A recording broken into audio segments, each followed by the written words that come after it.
checkers and pleasers. Hello. We are here for another edition of Checkpoint, the show where we discuss and discern the current events of the most recent episodes of Check Please. Today we are discussing Check Please episode 59 and 60. And I would love to welcome our members today. I am Keni, your fortunate host. Foaly as my co-host, now hungry only for fleshed out answers. Yay! Xeno, our Swamp Witch Swarmonger. It's me. Beardy, our Daddy DM. Hello. And Skrewy, our Rock Hard Holy Man. Oh, good Sunday to you all. Or Oh, if you're listening to this afterwards. Oh, you getting into Marcus territory already. I love it. Is that Marcus? I like love Marcus. that. Marcus. That's marked, Marcus is a place in your heart. Yeah, The voice for Marcus changes so often, it lives here. It doesn't matter. It felt like a Marcus thing to say, even if it wasn't really in the Marcus voice. Goodbye, Although, soul. as you point Oh, out, there are stop so it. many I Marcus hated voices it. at this point. Yeah. I still We have fun wonder here. where we'd be if Marcus was still in Alive? like in the team. You'd all be dead. He'd be dead. You'd all be dead. Well, No. what if Marcus took the deal from Zell at the very beginning, was like, yep, I don't want to know who I am. Make me a normal halfling. Yeah. Yeah. Then Marcus would probably be alive. And Probably. I'm trying to figure out if you know what? No, that's I don't know. Well, But I- what? No, I am interested if Curla would have been a oracle, then if we still had a A healer. healer. It wasn't very. That's fair, yeah. Yeah, Foaly might have come in with a different character altogether. That's true. Different Yeah, class at the very least. I probably would have done because in being invited to join and discussing Well, you asked different... me what we needed, and I was like, if you can be Yeah. a healer, bad, In- but otherwise you're fine. In discussing needs to fill in the party, you said healer, and what's the best healer? Well, a life oracle. I'm like, okay, sure, I can roll with that. Sounds fun. But I helped by being dead. Thank you you sure for that. did, buddy. But getting into the episode, not from last night, but the previous one. It's been several weeks. Sorry, I don't remember what date that was. 2 weeks. 2 November weeks? 26th, Okay, I couldn't remember. I think. We start out in the Great Vale with Levette being like, I'll be right back. And other people in the party are like, oh, we want to go places too. And Levette's, of course, getting ready to go, and we kind of just force our way onto that teleport. It's fine. Poor Levette is our taxi service. Mm-hmm. That's what happens when you choose to be a teleporter. But that's okay. That stops us from having stupid travel conversations. So, yay. Or having to travel all the way to the litho gates every time. Yeah. But Levette goes to visit her mother and bring Marcus and Moira along. Did you forget Moira was with us last night? I sure did. Kinda did, yeah. Wait, was Yeah, she? Moira's here with us. Yep, Oops. she's here. Whoopsies. Sorry. Well, she must have wandered off. It's a very big mansion, and it's easy to get lost. I don't know. We'll go with that. Yeah, I forgot she was with us till I was reviewing the episode of 59 where I was like, oh, she came with us. Whoops. She was sulking somewhere about not being real. Oh, she's gonna be real, and she has to deal with those emotions of being like, you'll still love me, right? But you won't be around? It's complicated. But Levette chose to argue with the party about bringing Marcus along, and like, nothing against Marcus, because of course he would pick to like try to do the thing he was created for. Nothing against that. I just don't know why Levette was so adamant about bringing Marcus and like claiming that Zell would know. And my curiosity question is actually for Beardy. Would he have Go actually on. known that like Would Zell have known that Marcus wasn't real? no, that Mark II existed even if we hadn't brought him? Oh. No. That's what I thought. I No. didn't Yeah, know no. why we brought him. If anything, it slightly jeopardized our Oh, 100%. plan, which we also Yeah. got off very easily from that. from the flesh puppet. I can kind of see Levette's point in terms of the fear of having him know. I can understand it from the catastrophizing standpoint and jumping to the worst possible outcome, even if it isn't necessarily grounded in realistic expectations. I guess like it's just a Drake, and it's not like some like all-knowing being. Well, He's it, pretty good dragon though. As far He's as a pretty good dragon, knowing but at the shit. same time, it's like that's not a halfling. he's lovely, and I don't want him to die. Oh, I don't want Well, to. I already cried in a prepare for it. car on a phone call with Beardy Oh, yeah? about it. Oh, yeah. I was like, I know it's not Soul, which gives me joy because that would absolutely destroy me. If 'Cause I- Soul died? Oh, no. At the finale of Check Please Season 1, I had already gone through several episodes of Snake Eyes where I discovered that Zell is no more. And I thought for sure that it was going to be Soul's fault that Zell died. And I was living through this, like, already mourning during the finale that, like, these people might be dead because of me. Fast forward to now, it's still our fault, but it's not Soul's fault. And I take, like, a little bit of solace in that, you know?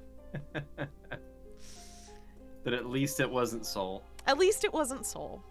Yeah. Soul's off killing a whole bunch of other people who aren't as nice. What? Who said Soul was killing anybody? Arranging for? I don't know how to put it. Dooming an entire world? They're trying not to. Oh, okay, fair enough. No one said We the don't world know what's was going bad. on with. We don't know what's going on with Soul yet. This is true, but I've tried kind of alluding to some things. Which is fun, and I'm looking forward to finding out more. I hope to, anyway. But that's all in the future. Mm-hmm. Well, present, technically. Us finding out. is Oh, in the yeah, future, you I finding know. out is in the future, but all this stuff's happening at the same time, if not a little bit faster for Soul. Mm. Time is interesting, Time is weird. and it does not make sense. But No, it never has to. thank you for answering that, Beardy, because I was very sure that Zell wouldn't have known. I was very annoyed that like it was even being suggested because it could possibly fuck us over. Yeah. And I had a 101 point fever that night, so I didn't feel like arguing and was like, fine, we'll take him. Fuck it. You're not going to let us go otherwise. I mean, we argued long enough, but it wasn't going to change. It wasn't going anything. to change. Levette was still going to be like, and get us to take Marcus, so like, Love you. fuck it. You, So we as yeah. always, your Levette impression is just Ouch. wonderful. Ouch. Who, me? No, it's me. No. It's not very nice. But I gave up. I pretty much was like, we're not getting out of here without taking Marcus because they won't drop it. No matter what we say, they're too stubborn to listen to us. So In fairness, that did set up an incredible moment at the end of the episode, but we'll get this to is that. true. I'm happy for that, but I still think we got off way too easy. A lot of things happened in this episode where we got off way too easy. I feel like Beardy was too generous. Don't worry, the next episode will come and bite us in the ass. But for now, Levette explained to her mother and Moira about the whole machine with Voska, and Moira was unsure if Levette would still love her because she's not the real Moira. She would be someone else, technically. And Levette still answered yes, which was very sweet. And it still bothers me somehow. I don't know. The existence of Moira grosses me out sometimes. I mean, it's a gross existence. Yeah. Yeah. Yeah, okay, yes, self-serving. Marcus's existence, I get it. It's sweet. It's also a little self-serving for Levette because they were trying to Feel better about mistakes they made. feel better about the mistake. Exactly. Don't get me wrong. I think it's I benefit from it because I get to fix some of the character flaws in him that and I have enjoyed that journey. But I recognize that but Moira, it's like, ooh, there's some things there and I don't want to. I hesitate to delve deep into that. Yeah. Just Moira is problematic at best. And it was me. interesting to me that actually came up. I'm now recalling the conversation between Curler and Levette, where Levette, in what really surprised Curler and really surprised me, kind of asked, well, you've had your reservations about Mark II and Moira in the past. What would this action that I'm taking make you feel differently towards them? And that surprised me, and it took me a couple of seconds to kind of think of a good answer, but it came back to that idea of free will and choice. If imbuing these constructs with these souls enables them to be their own people and to make their own choices, if this Moira had the capacity to say no to Levette, to reject Levette and choose one way or the other whether or not to stay with Levette, then I think Curler would accept them more, and I think that Moira would be less problematic a character. And I think interrogating that within the scope of the show and the characters all having their different opinions and us as players all having different opinions makes it just fascinating to watch play out. So I'm very excited to see what happens next with Moira and whether or not she does gain that level of agency. But even if she gets that free will, is she still going to be pretending to be Moira? That's my question, because if she isn't that also gross? I mean, I will be curious to see if she takes on a different name. Yeah. You Yeah. know? If she chooses to become really her own person, and then she becomes... I don't want to say like everyone else, but everyone else is formed to a greater or lesser extent by their environments and by the expectations of other people and by histories that they're told of family lineages and so on and so forth. It's more pronounced with this Moira because they have all of those memories, but when they start being able to make truly their own and those sort of fade more into the background and she comes into herself as a different person, it becomes less gross, at least to me. I don't know, that I haven't fully worked that out in my head, but I think a lot of us still just feel uncertain and unsure about the situation, like where we stand morally, and even like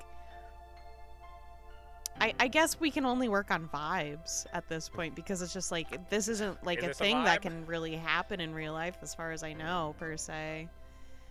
to me she's so gone it's from hard. like creepy sex doll to tragic creepy sex doll. And that is the best possible thing that I can imagine for that character. Give me the tragic, said- creepy sex doll. But we are all Tragic shaped self-aware by our creepy sex ability doll. to have free will, and I'm concerned what that free will give to Moira down You the mean- line. Do you worry that Are she'll they take immortal? vengeance? Will Are she they still technically like immortal? Levette? Who knows? I It will be know. even more tragic if she still likes Levette, but Levette can no longer be with her because they're incorporated into the machine. Then, I mean, that's the the only way she star-crossed could lovers. be real. yeah, Yeah. God, That being, pain. that being said, I don't have the same feelings with Mark II. I think It's maybe, weird, I think right? it's maybe partially because Marcus wasn't a full person in a way, because he was like bits and pieces of a bunch of stuff originally. Yeah. Maybe that's it. I'm not quite sure why I vibe more with him getting a soul. Mark II, yeah. Because I think I'm on the same page with you with that Yeah. because he's not necessarily trying to he recognizes who he is. He sort of accepts who he is, and he's not trying to. Yes, he's trying to fulfill a function, but his function is selfless. He in his completion of a selfless function, it allows us to have a separation of, oh, this is a good thing, maybe, but we have to see how it plays out. We have yet to see what happens, unfortunately. Yeah. But like, I feel like the intent behind Mark II, I still consider a selfish one. Yes. But I feel as though the outcome of it is less selfish than Moira's. Agreed. Perhaps because it's based on a character who was so innately, what's the word I'm looking for? Rebellious to a certain extent, or disrespectful of authority, or just disrespectful of everyone in general. Oh, it just keeps getting worse. It's kind of like his nature is to say fuck you to Levette, so he's fulfilling his nature by being that. I'm not going to lie, that was fucking felt real fucking good. And that's not to you, Graham. That is Marcus just letting loose a little bit. Being ordered to silence. Now that was. It's not the first time that a Marcus has been ordered to silence. That's kind of the, It's I the mean, first time maybe he that's had a no trait choice that- in it. No. yeah, like No, he didn't have choice the first time. Did When he? Solicity Yes, took away yes, his yes. mouth. Yes. Oh no, he was just silenced. No, you didn't He- have you a see- mouth. no. Oh, if I At recall, least I that's thought how I I was. was- No, I I was took going it. like, I heard it was a silent spell. Oh. I'm pretty sure. yeah, it was just a silence. You saw him. I And like that another. lives in people's memories differently. Because I guess feel like Solicity is so powerful in my mind Mhm. that you wouldn't Oh. have a mouth. Had he not had that gone that way, there would have been a different reaction. Trust me, because screaming. that's one of my body. Like a goat? That's one of my sort of phobias. Eep. It's getting your mouth taken away. Having Have you met me? I have no mouth and I must scream. Yeah. As to what happened in what do you call it? The book. Matrix. No, the Wanda. no. in Doctor it was Strange. It was a movie. It was a movie recently, but I'm not going to say which one because spoilers. I had the one been just said. thinking of. Oh.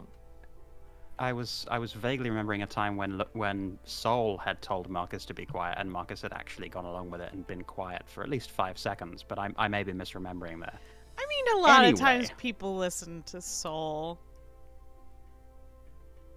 Yeah, about right. Yeah, they were the Bless leader. them.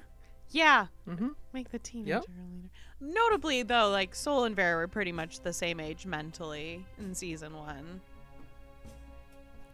Close enough. Close enough. Like Vera might have been a little bit older. Every day Where- made Vera more mature than Soul. Well, coming back to this episode, we kind of moved on from there, and there was a nice moment where Vera was sharpening their scythe. Do you want to talk about that a little bit, Xeno? I like sharpening my scythe. I feel like it really chat. it gives Good off answer, a good certain energy for Vera. It does, and people react to it. It's like, why are you so fucking creepy? I'm like, this is And what it's I just do. like, this is literally how you take care of weapons. I don't know why you guys are all freaked out.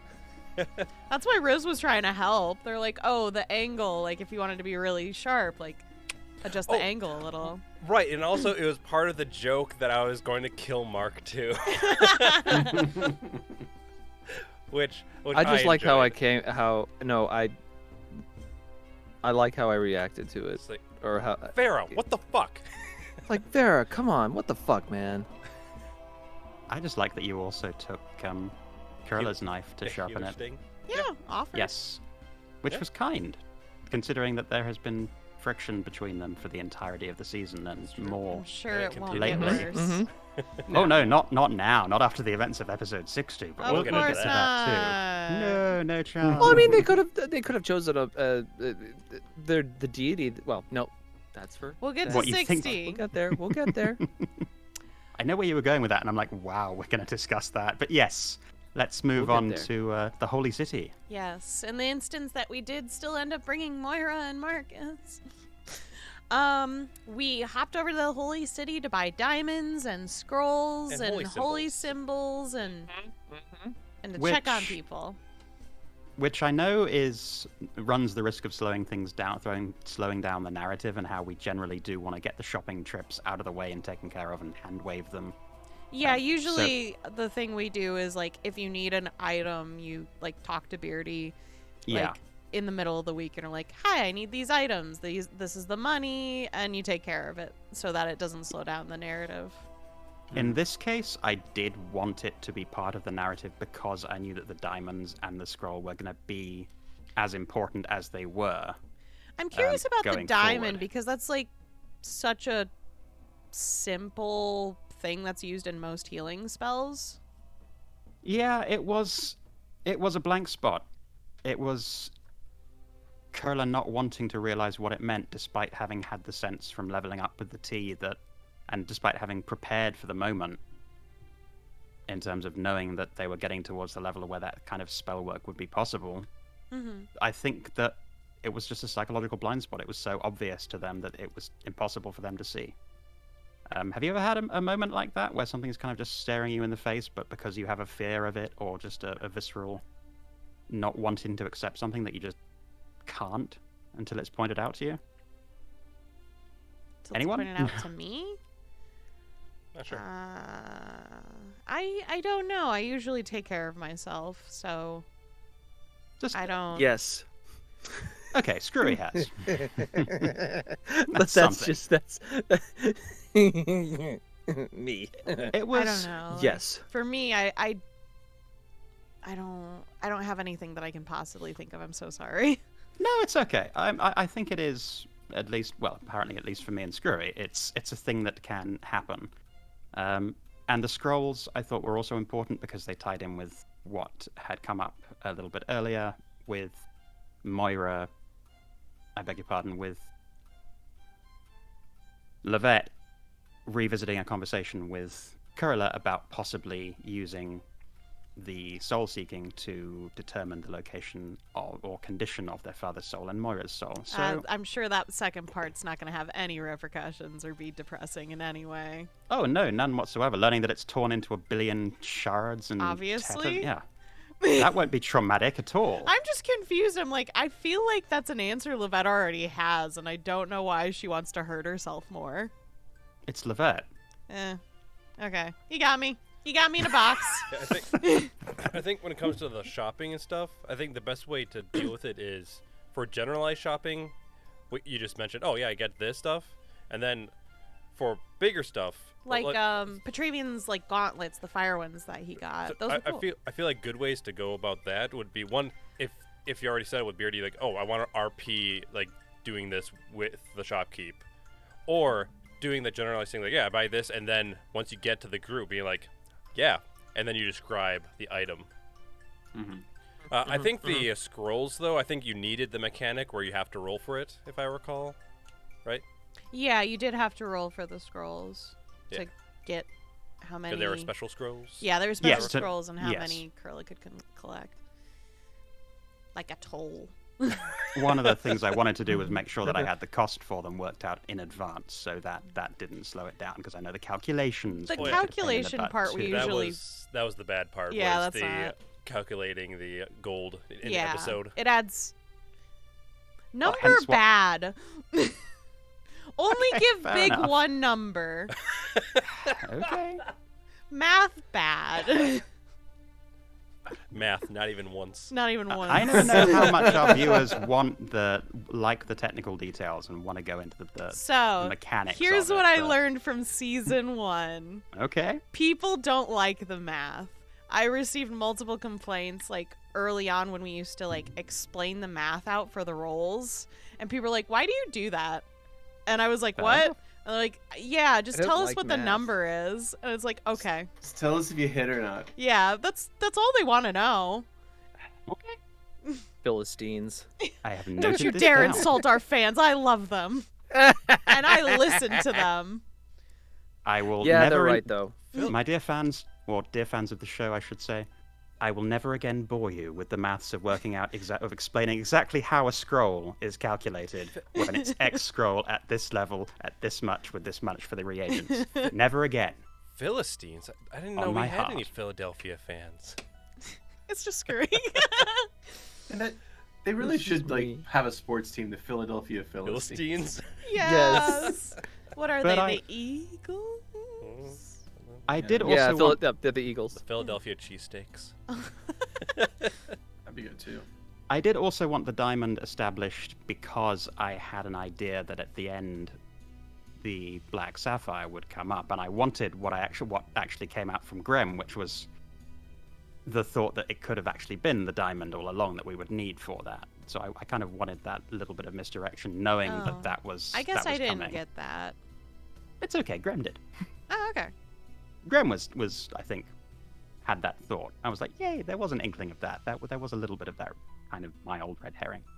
But we can talk about the black sapphire as well. I guess like later on I'd in the have to have episode. known the spell beforehand to have understood that.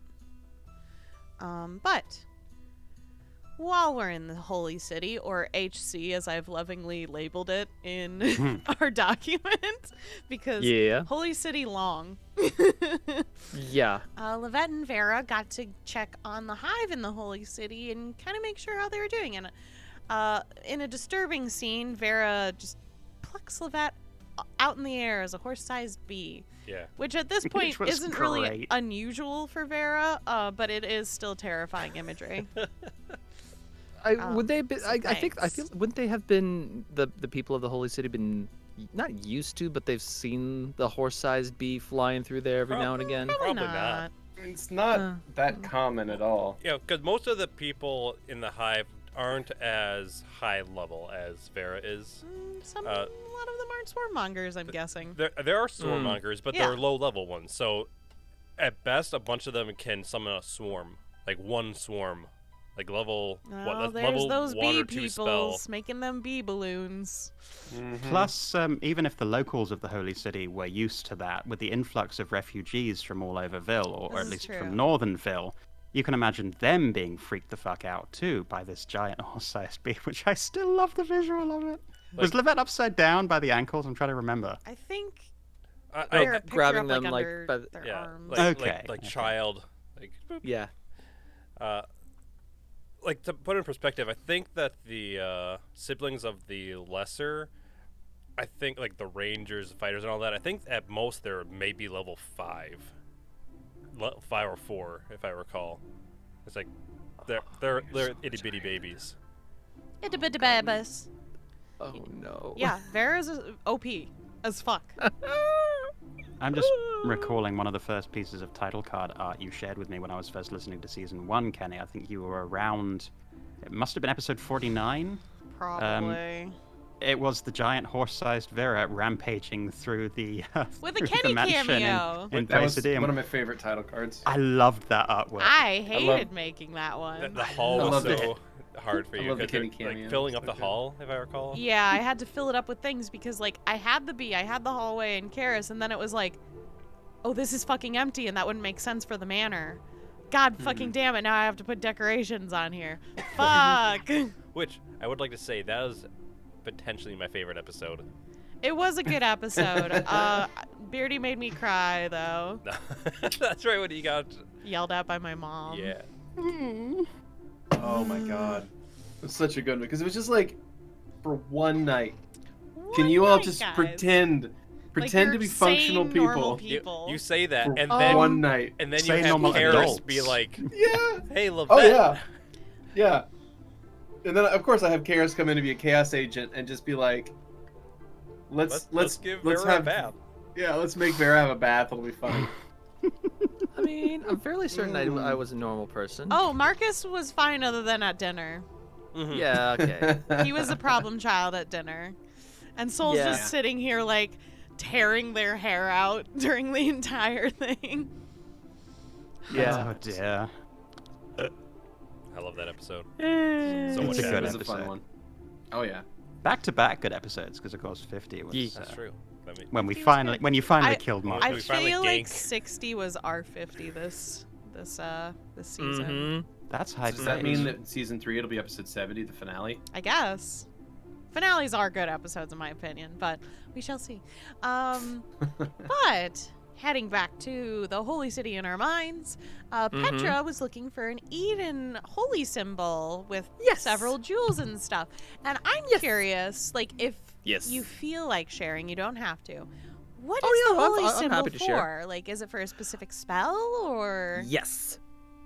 Yeah, so the spell Invoke Deity requires a holy symbol with jewels all over it, which Interesting. and like I feel I That's would very like specific. right? Huh. I want to do something with Mellifera too, but it's like, but that's not their vibe. It really isn't. What's not the vibe? It really isn't their vibe. A jewel encrusted holy symbol. A giant amber. Amber, yeah. Yeah, but it jewel encrusted. It specifically says has to have jewels all over it. So I it's guess like, What if the whole technically thing amber is a jewel? Now, I'm recalling way back when Curler first got the symbol of the Luna, because I had, as a player, realized that I'd cast a couple of spells that required a holy symbol. Beardy normally hand waves that shit. Right. Yeah. So I'm wondering, this was a specific holy symbol It's for a that had specific to spell. the spell required not just the hand waved holy symbol, but something with a specific. it has two jewel-encrusted type. requirements. It Okay. basically has two requirements: holy symbol and incense. And it's like, I can't. I mean, incense. I would appreciate. I appreciate the hand wave on that a little bit, but the fact that it needs a 2,500 gold value holy symbol, it's like, yeah, no, that's a bit too much to ask. So yeah, I wanted to snag that before, and it comes into play because I think I might have something to do with that. Please tell me you're not going to use it as a hammer. You've got hammers already. What? I already have 3 hammers. I don't need any more.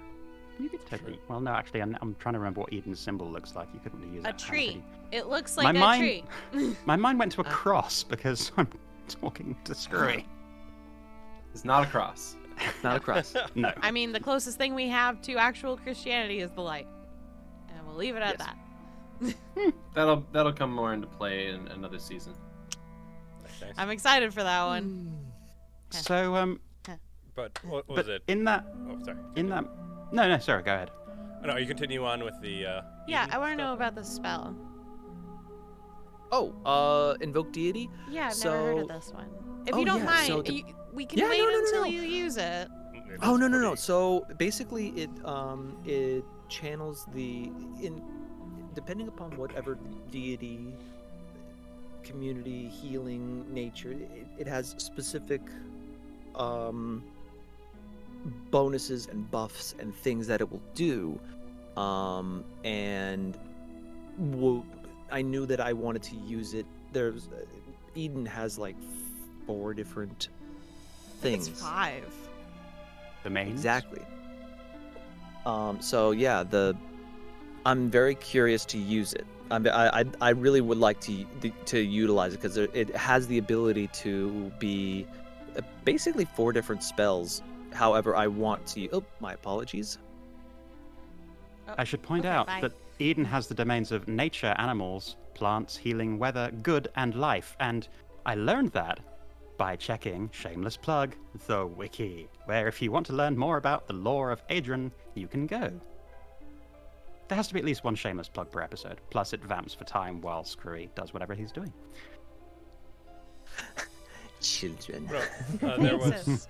And we are going to be talking about children in just a moment. And Ooh, just yeah. What was it? Also, I remember Vera, I think, gave some money to the Yes. The hive. hive again, Yep. and then told them to make sure that Gigarian's followers were all right We're during the evacuation. That's right. Which Which I was- thought was really great, a growing It's- moment for Vera. Yeah, it's a fun Yeah. callback to something that happened, and it's shown that Vera has at least She pays her dues. doesn't crap on people that have helped them in the past. That was a That's classy move, I thought. Was it? I think Not- it's Vera figuring out which religions the hive supports and which Yeah. ones they don't.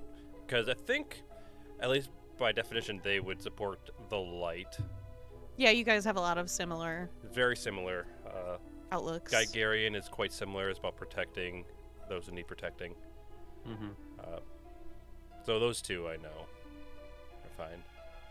I was again. Well, this gets into episode 60, so we can't talk about it yet. But there are avenues have been opened up for Vera to potentially make alliances between the Hive and a new god if they can get over their visceral reactions to certain kinds of body horror. But Why we'll would get to that in episode 60. we'll get to it. We'll get to it. Spiders. You. Damn spiders. Well, we return to the Hive in Wittingen as Lilvette uses all of her teleports for the day, pretty much, to just drive us around as a taxi. Thank you, And- Levette. Thank you, Graham. Thank you, Levette.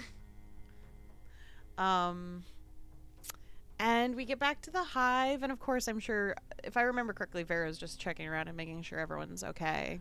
Yeah, and then also goes to Reduvi and is like, "Oh, I think your brother has something for you."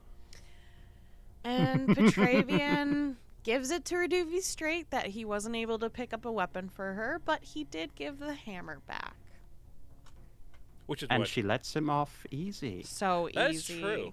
Like, I was anticipating a really sad reaction of just being like, you promised. But nope, Beardy was a kind and merciful DM that night. Yeah, Reduvi's a good bean though. It's so. true. Yeah. I didn't. The twins Reduvi's- would not have reacted as well. No, they're much less mature. Yeah. Reduvi's not the kind of person to like cry and sulk a bunch anyway. They already got all that out once their parents died. Yeah, like they've had like true problems and tragedy before. Like this is where they're at now. They're much better off. It's true. It was nice though that Petra was straightforward about it and felt Yeah. legitimately bad about it, which you'd expect from Petravian, but I think it was just a nice Actually, moment. Do you think did you anticipate him like lying about it or? Yeah, because he did it before with her. So I guess, like, I don't know what to anticipate with Petravian because he's just kind of all over the place, like, personality-wise sometimes, where I just don't know what he's gonna do per se or say. Like, with him being okay that people are dying. It's very concerning, and I don't understand it. Because isn't the point of, like, being a soldier, like, wanting to protect people? No.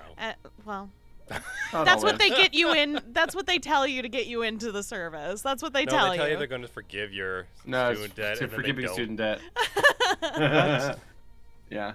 It can be read, I think, as Petravian having matured a little bit when it comes to how he deals with children, because if we recall how he got the hammer and the manipulative tactics that he tried to employ to get Reduvi to lend him this hammer. kids. Yeah. But- Fucking. I thought that was great. But It was awful. but now he has learned, and he was straightforward with her, and it turned out well because, as Beardy said, Reduvi is very mature and has gone through some real shit. Yeah. And as we teleport back to the Vale, and we decide to take the night so that Levette can recharge, Vera and Petravian kind of have a conversation. All right, what are we talking about? So Petravian, I think, was trying to convince Vera that, like, Eden was okay, and Vera was bringing up how these are literal people who have killed her kind. well, I mean that's the That's discussion that normal. always happens, but it boiled down to Vera asking Petravian to have the The hives back. Yeah. Like that this is a scary thing. Like the reason why Mellifera is uneasy about it is because they all are, because we trust Petravian because he has shown that we can trust him. So he is our safety Yeah. in dealing with this. And Petravian still has, interestingly, despite his experiences in the military and having that trust betrayed, he still has a little bit of that, if you trust me, then surely you must trust my buddies mentality, which obviously doesn't extend to the way that That's Vera not how and the Hive... people work. Yeah, it doesn't extend to how Vera and the Hive, or in fact most people, deal with outsiders to their particular social circles. But Petra, bless him, has that very ingrained response that, okay, if I'm friends with this person, then you're friends with me, then surely that must mean that The you can be transitive friends with property them. of friendship. Oh, Exactly. I hate it when people try to do that with me. I usually don't get along with the person that they're trying to have me friends with. It's very Petravian, though. It's very, and it's, for better or for worse, it's so Petravian, and I love that about him. I love that about him while recognizing how fucking dysfunctional and toxic it can be. But Vera, at the end of the conversation, showed that she, kind of thinking about it, learned a new spell and was able to use the spell transport via plants with termites. And that was one of the coolest, like, visuals in my head I think I've ever had of that spell. And I thought it was really creative to put your swarm monger spin on it. So how did you come up with that? Well, one thing obviously transport via plant is a nice spell, and I was like, oh, I'm in this area where nature is most focused. It's a Lithogate, so I feel like this would be a good place for Vera to be able to understand it and utilize it for the first time. And I was just trying to figure out how to flavor it, because obviously Vera not good with plant. No, Vera not plant person. Vera good with bug. Vera good with fire. So I was thinking with like wood and stuff, termites are able to manipulate that, typically slowly, obviously. But I just thought it'd be cool if it basically like went in on itself to open this. Like, I just kind of imagine almost like a weird zipper effect where it's pulled in the middle and like comes out, and you just see like all the crawlies over each other.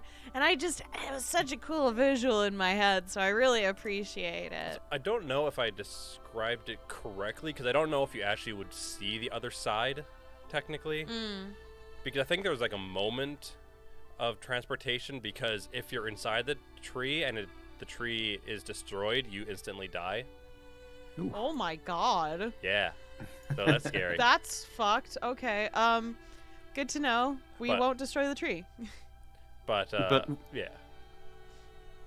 Rule of cool, though, as an effect and as a description, it was awesome. And I had something very similar. Mine was more like kind of an oval eye opening, but kind of, similar to what Keni envisioned with the zipper effect. So, yeah, it was a really lovely and very Vera I don't know if it's spin on the spell. Cool, because rule of cool is like, oh, I'll let you do that because it sounds cool, whereas that was just Vera flavoring it, right? Yeah. Okay. But I also did that at that time to give Petravian the option to come with. Yeah, and I was waiting for him to come with. It was literally I'm waiting for you, like, on the other side, and he didn't come, and it was just like, I feel like this would be more of a betrayal for me. I don't know how Vera took it. I will ask you in a second.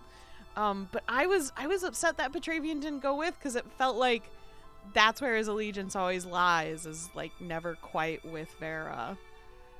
It's symbology. It is interesting, right? Mm-hmm. How did Vera take that?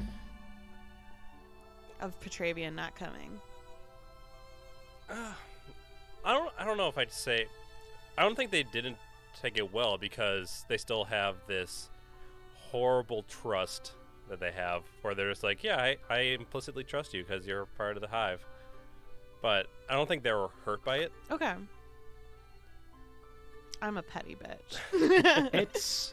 It's interesting because it's in keeping with his nature as the bridge, and a bridge, by kind of definition, is this liminal space between two camps or two areas, but is not fully in either one. So he will always have his foot in either camp, but he's never going to be fully one or the other. And that's a really tense place for him to be, especially when he has relationships that he values with folks on both sides. He's in a tough spot. Poor Petravian. What? Was that... What? Not poor Petravian? He brought it on himself? Or all of that was a bunch of shit? Fine. He'll be fine. He's probably going to be He'll the be most fine fine out of all of us. But after Vera left, Petravian was left outside alone, and he felt something staring at him. And it was Cletus the horse. And he gave Cletus buttercups, which I hope is healthy for horse to eat, and kind of talked to horse about how important he was to Risen. And I didn't understand what was happening. I'm pretty sure he insulted the horse. Yeah, he did. Like, unintentionally once. It's like, you're which I not thought like was funny. the best horse, but you're important to Risen. That's true, though. Those are all true facts. Fuck you, Xeno. Riz has said worse to that horse. They're trying to be better. They are. They absolutely are. Especially after that very sweet moment with the multi-horse. The what's the word? Kaleidoscopic horse. And But- look, Skrewy is back. Oh, he is, yes. I want to ask you about the horse. Oh, I want to okay. ask you about Reduvi, but Oh, that's yeah, let's true. talk about the horse first. Let's go back. Let's go back. Okay. Reduvi. Okay. Let me get my She my let you off headphone the decided hook. to disconnect. Let me put that back in for you, so you don't have to listen to y'all selves through my microphone. No. Yes. Oh, Oh, you Must- turned into a robot for a must- second. Oh dear. think it's- ooh, They're good now. I though. hear you. Okay. Good. You're good. Am I good? Okay. Okay. So, with Reduvi, that was a very kind of personal, self-loathing kind of situation because being dad, it's you don't want to out and out just disappoint.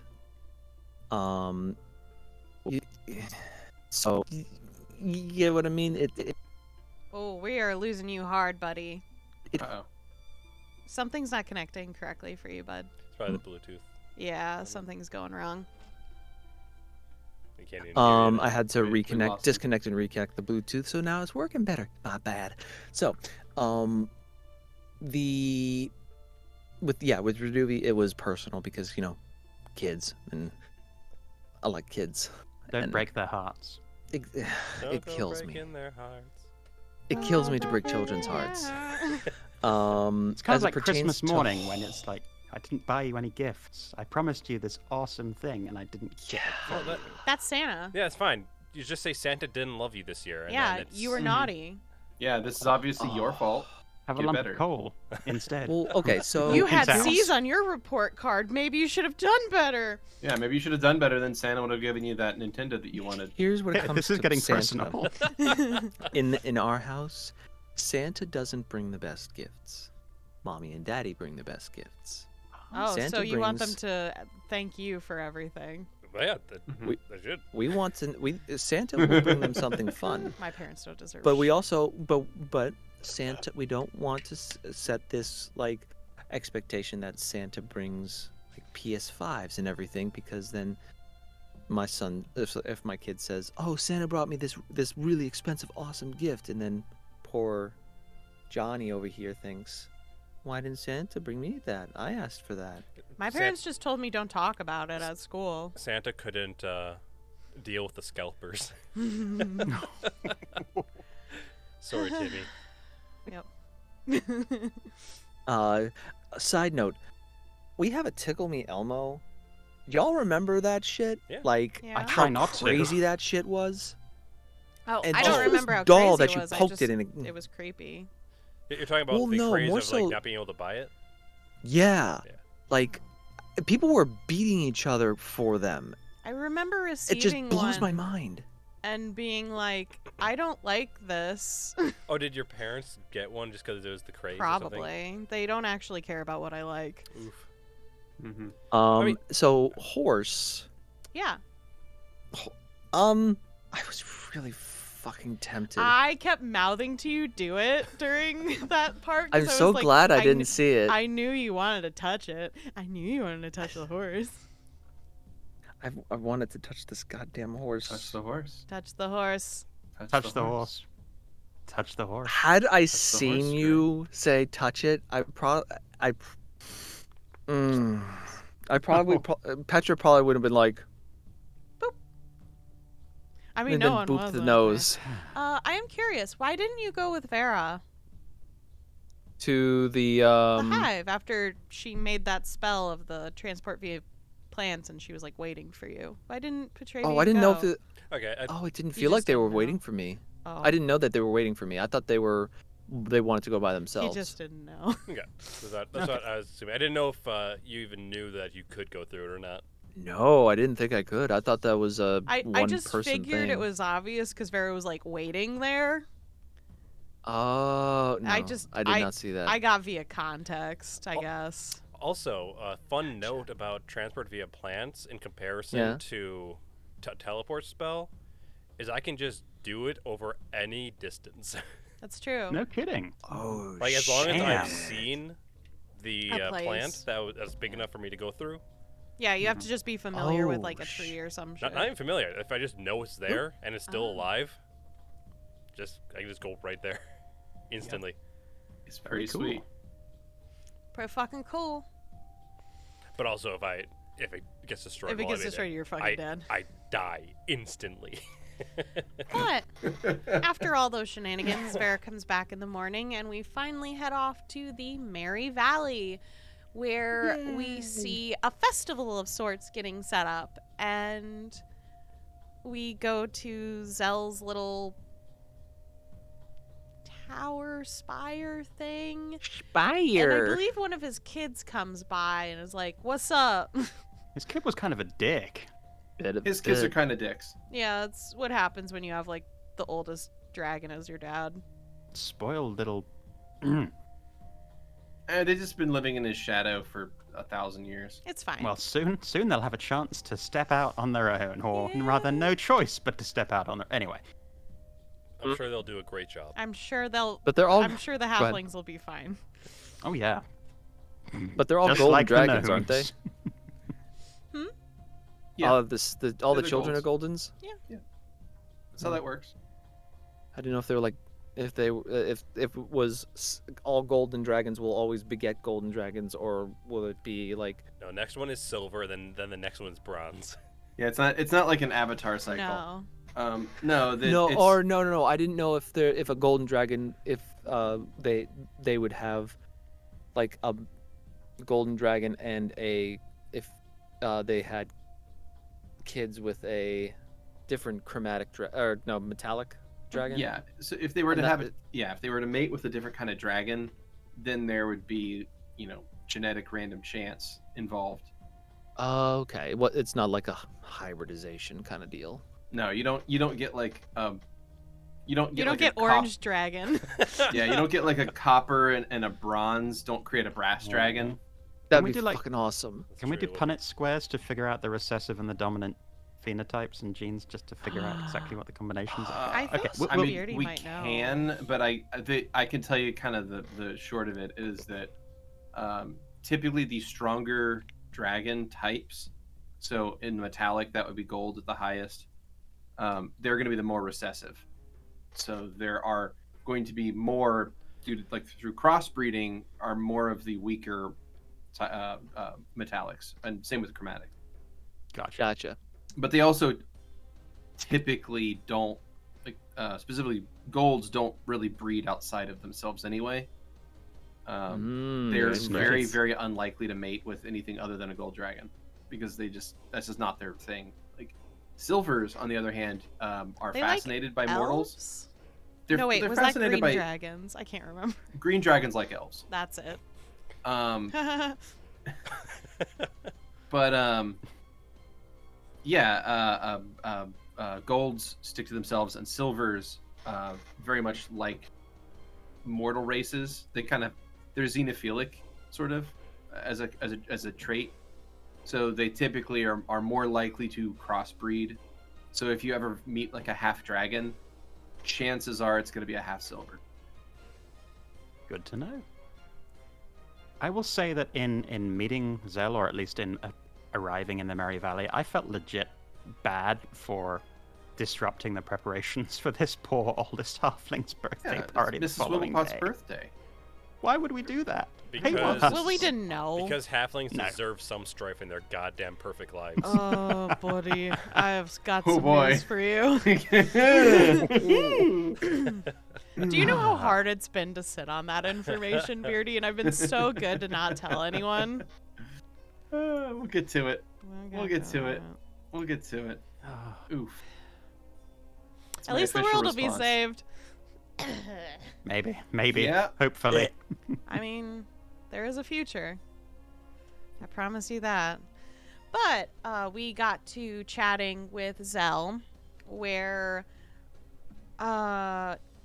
he invited us into his home that's full of tchotchkes. I loved it. It's so damn English. That's just the way I read it, I'm afraid.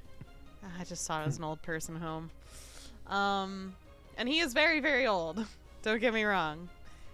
But we pretty much tell him what the situation is and what's happening, and he asks for a couple of days, though based on the end of the conversation, it pretty much was like, just tell me how to do it. Which is really awkward because we don't know how to do it. Yeah. Yay us. I don't know if we forgot to do something in Kintao or if we're stupid or what, but I don't know how to help Zell utilize this. I was hoping that if I was ever able to get my memories back, that I would have the ability to ask for help and guidance to lead Zell in the right direction. But we'll see. We'll see you next episode. We'll see next episode. Exciting. 5 weeks. It's going to be a hot minute. We're going to have our Christmas special in the first weekend of January. And then we will resume. Check, please. So we're taking a bit of a December break for the holidays. Just a forewarning. But back to the show. Yes. So we pretty much convince him, and he's pretty sad about it, but wants to do his little birthday celebration. We're like, that's totally fine. No one wants to die, obviously. And then he brings up Mark II. And the shit hits the fan. I don't know or if it rather, hit the fan. It was really nice, to be honest. He was just like, this isn't one of mine. What is this? Yeah. What's this? What's going on? What's all this over here? What the fuck did you do, kids? For a moment, it seemed like the shit was going to hit the fan. I didn't know what was going to happen. But it was, yeah, as you say, it was incredibly sweet, actually, and positive. I But just imagine Zell being like this art critique and it's Danny DeVito, and he's looking at these, he's like, bullshit. Bullshit. Now this one I like. This one invokes fear in me. This I like. This is good. Skrewy, what did you make of this conversation as Mark II?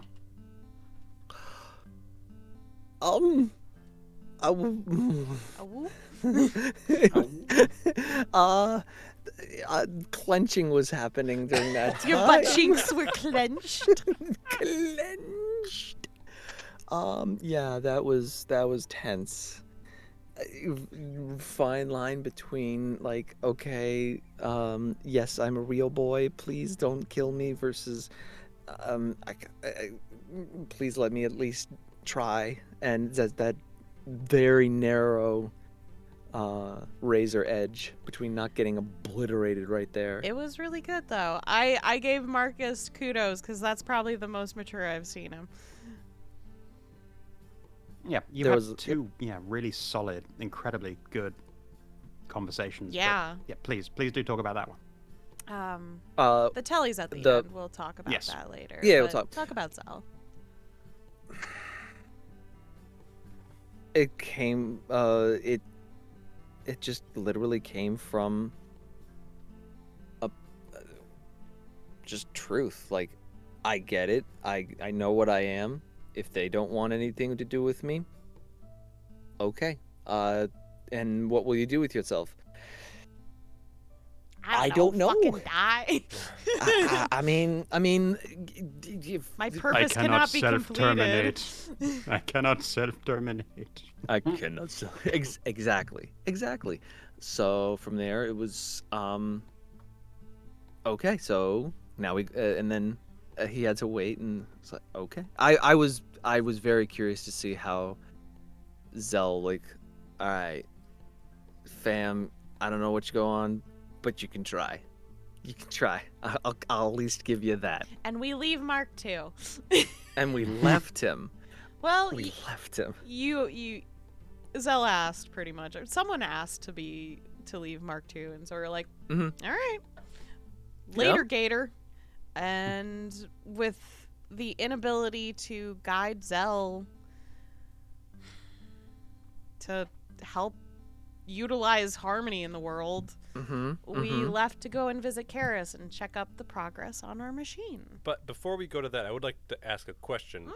Whether or not anyone, because I did anyone have plans if Zell had said no? To us? No. No. Because I talked to Beardy about what Vera would have done. Oh God. I probably Oh God. would have asked for a private conversation, and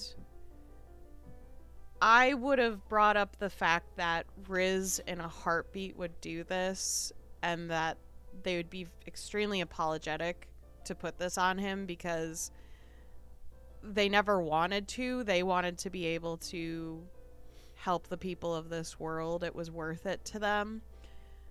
And had they been given the opportunity to be born of the world, they would have done it. And it would pretty much be grieving with Zell, if anything, and being like, I'm so sorry, but it can't go on otherwise.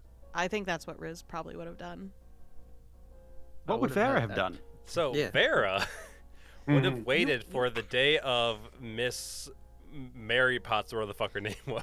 Mrs. Wimblepot. Wimblepot. I gotta write that down. It's great. So when everyone was gathered at the stage that they were making, Vera would have gone up and intimidated them, telling them what would happen if Zell doesn't do this, instilling fear hopefully on them, trying to get Zell to feel guilty and doing it, which I was informed would have caused Zell to eat Vera.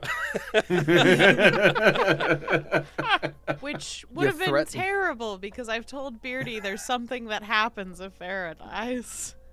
Oh Yeah. dear. Oh, really? Yeah. Yeah, there's a Kenny's fallback. coming. Wait, would Oh, you're right. Kenny Soul shows come- up. It's Kenny me, shows the Rip. servant from You're Presidium. like, let's go. I'm the one person who was behind the cart and the title card for episode 0 of this season. would It was Soul me. show up? Hmm. Oh shit, Interesting. that would end very badly. Yeah. Oh no. Wow. All these roads that weren't traveled. The what ifs. I'm I really love 'em. glad Vera's alive. So that's what Vera would have done. I would say that Petravian would have gone and said, if you don't want to help, if you can't help us, could you maybe come help wake up this person, and they'll help us. Maybe. Long. We'll see. I don't know. I don't know if she can wake up, but she did say she doesn't Chrissy, wake feel up. harmony, even though she was on the fucking mountainside. It's fine. Yeah, It's very I- confusing, conflicting information there. Very. I feel like Curler would have done their best to convince him, but failing that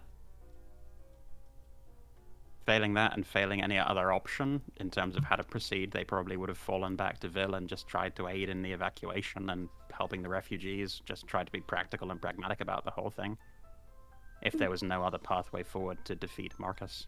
But, yeah. Upsetting the celebration for Mrs. Wimblepot wouldn't have crossed their mind, but I love that it crossed No. Vera's. It's fucking awful.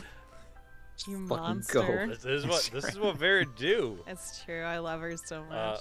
Also, I'd like to mention, as with any time that Levette talks about like what's happening, is she always goes, "Yeah, all this devastation is It's all all our our fault." fault. And it's like, it's not, though. I mean, it is, but I mean, it's mostly Vera's fault. excuse me. It's true. Yeah, Not pretty my much. fault. Yeah. You try. You went to revive a god, Yeah, so I did it. It's your fault. Think Succeeded. there wouldn't be consequences of that? Fucking with forces beyond you? God. But with us unable to go and help Zell in our current state, we go to Presidium to check in on Karis and the machine. And the kids, of course, lead you into the house, but you're starting to hear some murmurs of, you guys just kind of come here without, like, letting us know. It's a little rude. Yeah. We're rude people, apparently. Yes, very much Kind so. of are. I don't know what you're talking about. Shut the fuck up. You We know. come from asking We a are dragon rude to kill assholes. himself and then just drop in on someone's house unannounced. Sup? Dick moves. Hey, kill yourself. All right, we're gonna go and figure out how you can do that. Bye. What up, bitches? We're home. And they're like, that Fuck, you bro. are. Not taking your shoes off, just putting them up on the Walking furniture, the all fuck muddy in. from traveling. Scaring the help by enlisting weird little mechanical beings to make the cookies when we could just yes. ask the help for that. But okay. I The picture that all the help? like the kitchen stuff like on top of the tables, like, oh my god, what are these things crawling around on the floor? Fuck. Yeah, they're the Yeah. help. Oh, They're yeah. paid help. I know, feel bad I for the hate- help. Is yeah, what I'm saying. Oh, bless them. They're paid for their jobs. They live in the know, actual I know. building. I know, They can't but possibly be paid enough to put up with the shit that the party continually brings to the door. Hearing the word "the help," it's just it feels it feels They do feel dirty. bad to me. It feels dirty to should. me. Should feel dirty. Yeah. But Karis has made some progress on the machine. They haven't been sleeping well or eating well, and that's been pissing off the children as well. They're not too pleased with us for making their mum burn the candle at both ends. But I mean, to them, Karis is God, so they'd be upset if their God was upset. yeah, absolutely. But the machine is good. coming along. They're a good little family. Mm-hmm. They're sweet. Except their little sibling seems to be very begrudging lately, even more now. I mean, she's different. She's been through some shit. They're different too. They listen to My Chemical Romance. They don't have any other friends in the village, I imagine, because they're too. Creepy. They are creepy. It's entirely what I've intended them to be this entire time. That's how I play Aw. them. I play them as creepy. Mm-hmm. They're not Rad Rom, normal, Rad and they Rom. can't like. They try their best to fit in, but every time, I imagine the conversation would be, "It's not fun to play with you guys because you don't play fair," and they'd be like, "Why can't you guys do the things we can do?" It's like, why can't you blink around? Yeah. And so they just play with each other. Mm-hmm. It's a Mhm. lonely existence. And they have their Kids mom. never. Yeah. But Karis has pretty much finished the machine after taking it apart and putting it back together several times apparently. Wasn't it like over 100, Beardy? I'm trying to remember the exact number. I don't remember exactly how I put it, but yeah, it's Did they been ever a end up thing with spare where parts? she's tried to put it to like get it just right and to make sure everything's going to work properly, and it's been a real problem. I don't know how we're going to transport It's been a very big this. challenge. I think we're transporting it in the cube. I Yeah. think that's the The plan. cube. Yeah, it'll go into the mobile workshop and then get deployed out of that. Gotcha. Likely, anyway. But But she. go ahead. No, I was just going to say that she also dropped some interesting information on the party about maybe what we can do if we are able to defeat the betrayer, since necromancers do have that tendency to come back. They always come back, like Cockroaches. gingivitis, cockroaches, You mean- vampires. Did You we mean forget liches? that Karis is a necromancer? The evil ones always come Oh, back. You're talking okay. about Although, I liches? mean, in fairness, Karis came back from being scythed in half, so Mm. It's true. At least she's not I joking do- about okay. it still. That's true. Poor it's Varys. still funny. I mean, no, I'm not going to say what I'm thinking because that would be jinx myself, and I'm not going to do that. Okay, well, what was telling us What was that it? for I want to then? know now. Yeah. Mm-mm. No, you have to tell us now. It's the rules. No. Yep, You a it's, cop? it's against the law if you don't tell us. Yep. It's like not sitting crisscross applesauce. Yeah. It's not Mhm. against the law, man. Fair enough. Fair Yep. enough. I'll just take the fine. All right. It's gonna be Well. $500. Oh my god. Okay. Oh, Well, Or you can play Fortnite with us. Oh my goodness. Anyway, the Black Sapphire, we learn about the fact that this could be used to trap the betrayer, and we learn that the only one that Karis knows of that is suitable happens to be in the head of Rasfir? a giant in Rasfir. But what did folks make of this, of the Black Sapphire connection? well, I didn't know how the spell worked anyway, so I was getting told right then and there how the spell worked. I was excited to just go to Razvir because I've been there once and it was awful. And I'm excited because I get to hurt them now when they hurt me last time. Bastards. Well, yeah, they have to die now. So that they can hurt you later. That's true. Oh, yes, we got the That's how cause and time effect. works. They're actually really sweet in this time period, but us going there pisses them off so much that they hurt Kenny's characters later in Check Please. I love Just it. one of them. Timey-wimey. It'll be good. I was just pleased as a player that I had discussed the options for spells for like the level 9 spells that I was planning on getting for 18, 19, and 20 for Curler, and I noticed this kind of cool one and talked about it with Beardy, and the fact that Beardy was excited about it and incorporated it into the narrative. Just, yeah, it felt nice. It felt like Guy was contributing something interesting to the storyline, and I'm fascinated to see where it goes. And it's kind of cool as well that it came from Karis, and that creates a connection, a stronger connection between Karis and Curler, and I'm excited to see if Curler can pull it off. I'm excited to see if we can even get it from the guy. Oh, easy. We'll do it. Oh yeah. Regicide, Fucking regicide. Kill a fucking Regicide. Regicide. Regicide. ACAB, as I've said. ACAB. All kings are All bastards. kings are bastards. But thank you, Beardy, for working that in. I'm glad that suits your plans. That's how it works. That's how it's done. As long as my spell turning doesn't go terribly wrong, we're fine. Well, the kids kind of badgering the party makes Vera angry because they're upset Annoyed. that you're upsetting Karis. Oh no, we're just trying to have a conversation and they keep interrupting. So Vera's like, I'm just gonna scare them away so that they let us talk. And it kids. works. They leave, but in the end, I think they're more insulted that you did that than scared. Especially because it seems like they're coming to grips with trying to be more mature. Mm-hmm. But we'll It get felt to very much like Eustace Bad going ooga booga booga booga to encourage the cowardly dog. that. I can see that. I just like, ew, and they leave. Yeah. And then just like, I mean, it wasn't a bad intimidation man, you used to be check, though. cool. No, it was a good intimidation check. They were Oh, yeah. intimidated. It's just they were insulted by it. Like, you were supposed to be the cool aunt. What happened? Nah, he's always full of shit. Responsibility. That's what happens. I don't know if that's the case. Vera was just a bitch. Was, just always is. Is, sorry. My bad. Well, But even Karis didn't have an answer for us on how we could help Zell, so we're still at stasis 1 for that one, unfortunately. Mm-hmm. they were able to jog Curler's memory in the discussion of crystals and their uses in spellcasting, which sets up some stuff in episode 60, but yeah, no answer on how to help Zell. But before we... Well, I am Go ahead. confused about that. Why did you buy the diamond if you didn't know you could use the diamond?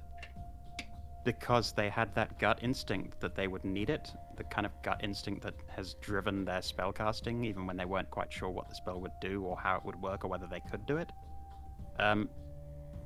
Coupled with this knowledge that deep down they probably were now, after leveling up, ready to attempt this spell, but they were so afraid of the possible outcomes that they just couldn't see it until it was pointed out to them. I do have a question, because Curly was going to ask Riz something, but then you didn't want to do it until we had traveled. So I was curious, what was Curly going to ask Risen before we went to the Merry Valley?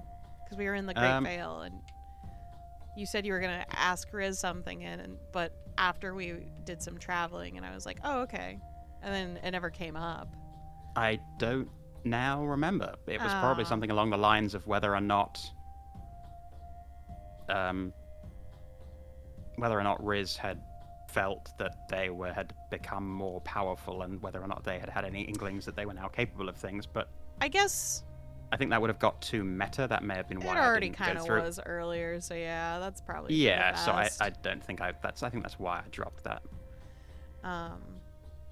But at least the episode ended on a pretty high note. Skrewy, would you like to talk about Mark II and Telly's Yes. first Oh meeting? my god. Yeah, that felt that was like one of the best conversations, like improv kind of conversations, like on the fly ever. And it just in season 2, and just I'm so glad it worked. It worked out the way it did. It was really good. I think that was one of the best like Marcus interactions I've ever seen. So I was really impressed by it at the end.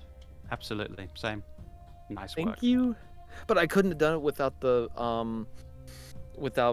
the other half of it. Beardy, awesome. Telly You was didn't- very sweet and just being like, "Are you him?" And I was like, "No."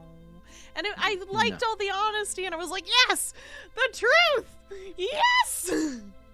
Marcus or Mark II or whatever you want to call the entity that has come a long way from trying to give this poor barmaid money and inadvertently insulting them, and I'm never going to let you live that one down, Skrewy. I'm sorry, but it was an absolutely beautiful moment. It was some absolutely gorgeous improv.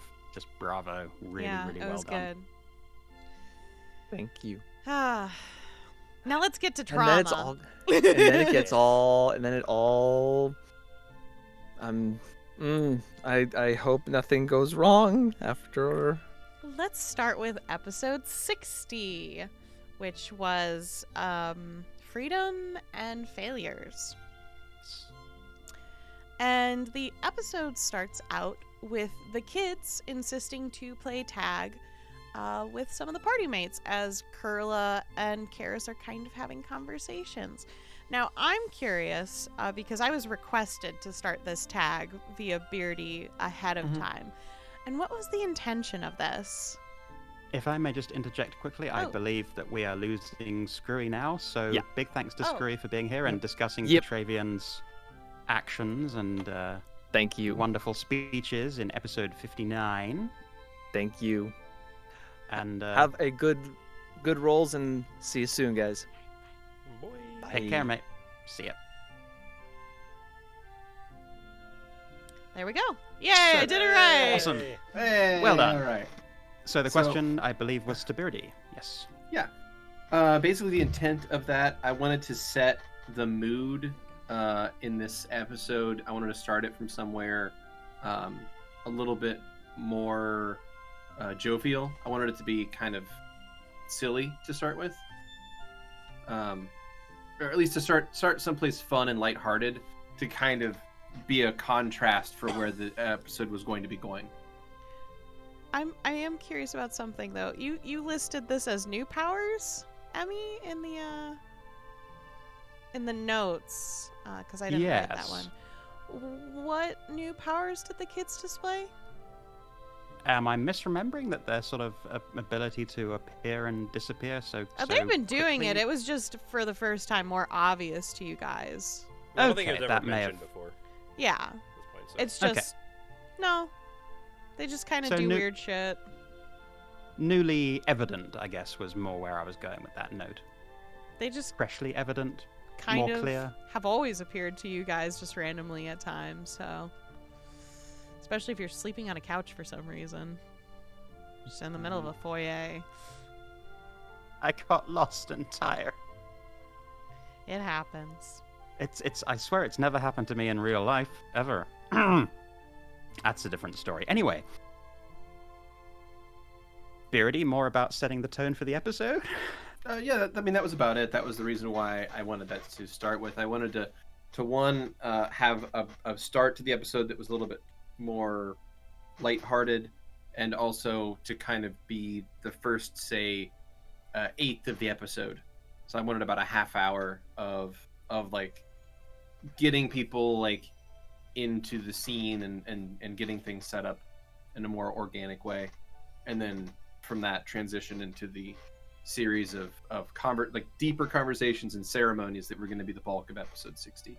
Mm-hmm. And I liked the juxtaposition between kind of children, as unusual as they are, children at play, versus stuff that's going to go on with children later. Yeah, I guess this episode I wanted to feel a bit more structured, and I don't know if it came off that way or not. I think it did. Keni or Xeno, do you want to comment on that? I'm doing something. Oh, okay. Xeno, do you want to comment on that? I mean, I thought it weird because the children just left, and then they just came back. They don't stay gone for very long. Apparently not. They're very very ephemeral kids. They're just zapping out to get cookies and then zapping back in. I can respect that. And they find it difficult to listen to authority figures of any kind That aren't their mom. that aren't Karis. Yeah, They'll listen to her, period. yeah, and that's pretty much it. In fairness, is anyone in the party an authority figure that deserves to be listened to? Maybe Riz? No. Yes. No? Okay. Vera, because Vera can actually kill you. Authority based on fear and power. Love it. I'm sure your relationship with Karis will still be swimmingly as you attempt to murder her kids. Yay! But Petra got to show off some new powers as well, or rather, the kids' powers weren't new, but Petra's certainly were. New spells for Skrewy to get to play with, and those were really impressive. He really also fun. decided he was it at some point randomly, even though like the kids weren't aiming for him at all. But you know what? I let him have it, even though I was very confused. He wanted to be it. Such a Petra thing as well. That's great. He's like, I'm it, and they're like, we didn't even touch you. I mean, we know you're there, but we were pretending we didn't notice. Oh, so very in keeping with Petra. Love it. And I love the kids' responses. And the fact that the kids were warming up a little bit to Riz, or at least more curious than terrified, that was interesting too, because we know that Riz's curse has cracked a little bit in the time since they were last there, or at least from the time that the kids first saw them. Has it cracked a little? One of the conversations with Levette, I think. Oh, I forgot about that because nothing ever happened again, so I could never figure out like what I did. So I gave up. That's fair. For what now? Oh, there was a conversation with Levette when Riz first got Levette to talk to Voska and was like, this person's really awesome. Like, they pretty much made the meeting between the two to help them start to project together. But, it's fine. Forget about that, Levette. You're special. It's not like somebody connected you to God or anything. But no, it's fine. Tell us I how you always really assumed feel. that cracking moment had something to do with showing empathy, but I might be Riz mistaken does there. that plenty of times, I feel like. So I couldn't be that. I have no idea. I have no idea what it was. But yeah, Petravian had some cool spells, some like switchy ones and some teleport next to a thing and then go back, and that's all I really remember of the spells he has. I was just nervous when he started using spells because I was like, if we go somewhere, we're so fucking screwed. Right? Because you're just using all these high-level spells to play fucking tag. Which once So again, Petra. Petravian is so keen on just not saving the world. Right? Yeah. He's just like, cookies, Harvest Festival, yeah. People can die, fuck them. People play every day. It's so awful. But during this tag, Kurla and Karis are kind of left alone, and I guess also with Levette there, kind of. Yes, kind of. And the two kind of discuss the diamond, which they had kind of talked about, like, or Kurla had kind of gotten a hold of brain-wise in the previous episode, and they kind of went back and forth about how, a diamond like that, you're gonna revive someone. Mm-hmm. Yeah, the similarities and differences between Karis and Kurla just are interesting to me, and I don't know if it was in this conversation or later on, but Karis offering not just one but 2 rooms to Kurla and to Verla should Verla be able to return. That was incredibly sweet, and I think that meant a lot to Kurla and to me as a player. But it kind of set up some of the anxieties that Kurla was having about the whole thing, and yet the fact that they were gonna finally see it through. But before that happened, Karis and Levette also had to have a little bit of a catch-up about the Succi device. And a little bit about Levette's own device for after everything. Mm-hmm. Yes. I will say that I set up my bingo card, and I was waiting for Levette to talk about being a god to Karis, and I didn't get to check that. Oh, damn. That tab. It was the middle one too. It was like the automatic It one. was And the it didn't free come space. up. It was the free space? Oh, man. I was waiting for it because I feel like Karis would have had some interesting things to say about that. What's that face mean? Yeah, you're right. Oh, damn. Hey, now I'm you're sad I absolutely didn't get to hear it. Yeah, Karis would Oh. have had some interesting things to say regarding Levette being a god. It is certainly an interesting take that Levette I like seems the to have about this. pause. Yeah. Even though Riz has multiple times been like, oh no, heavens no. No. Absolutely not, no. Absolutely. I wonder not. if there is a secret part of Levette that wants to be a god. I think a secret part is Grem wants to be a god. Fair enough. I think that's the conflicting personality thing there. But they got to catch up, and this was kind of talked about at the end of the episode, so I wanted to bring it up. Not exactly during the recording, but rather while we were just kind of de-stressing after the episode. Grem had said that Levette's not as sure because Karis has made a notion that she would be sad if Levette was gone. I believe was kind of I'm paraphrasing, but kind of the wording. I mean, sort of a little bit, but That I think she it's cares that Well- Levette would be gone. Well, yeah, because it's like this person, is a friend. I mean, Yeah, you I don't want to think see a friend die. right. So I think that seemed somewhat natural for someone to express a bit of like grief about the whole thing. Yeah, I just find it Um, interesting because I'm like, I feel like your other friends have notioned concern for this. Yeah, and it's like that conversation. Oh, I yeah, feel like Karis is better than gave us. Levette- Cool.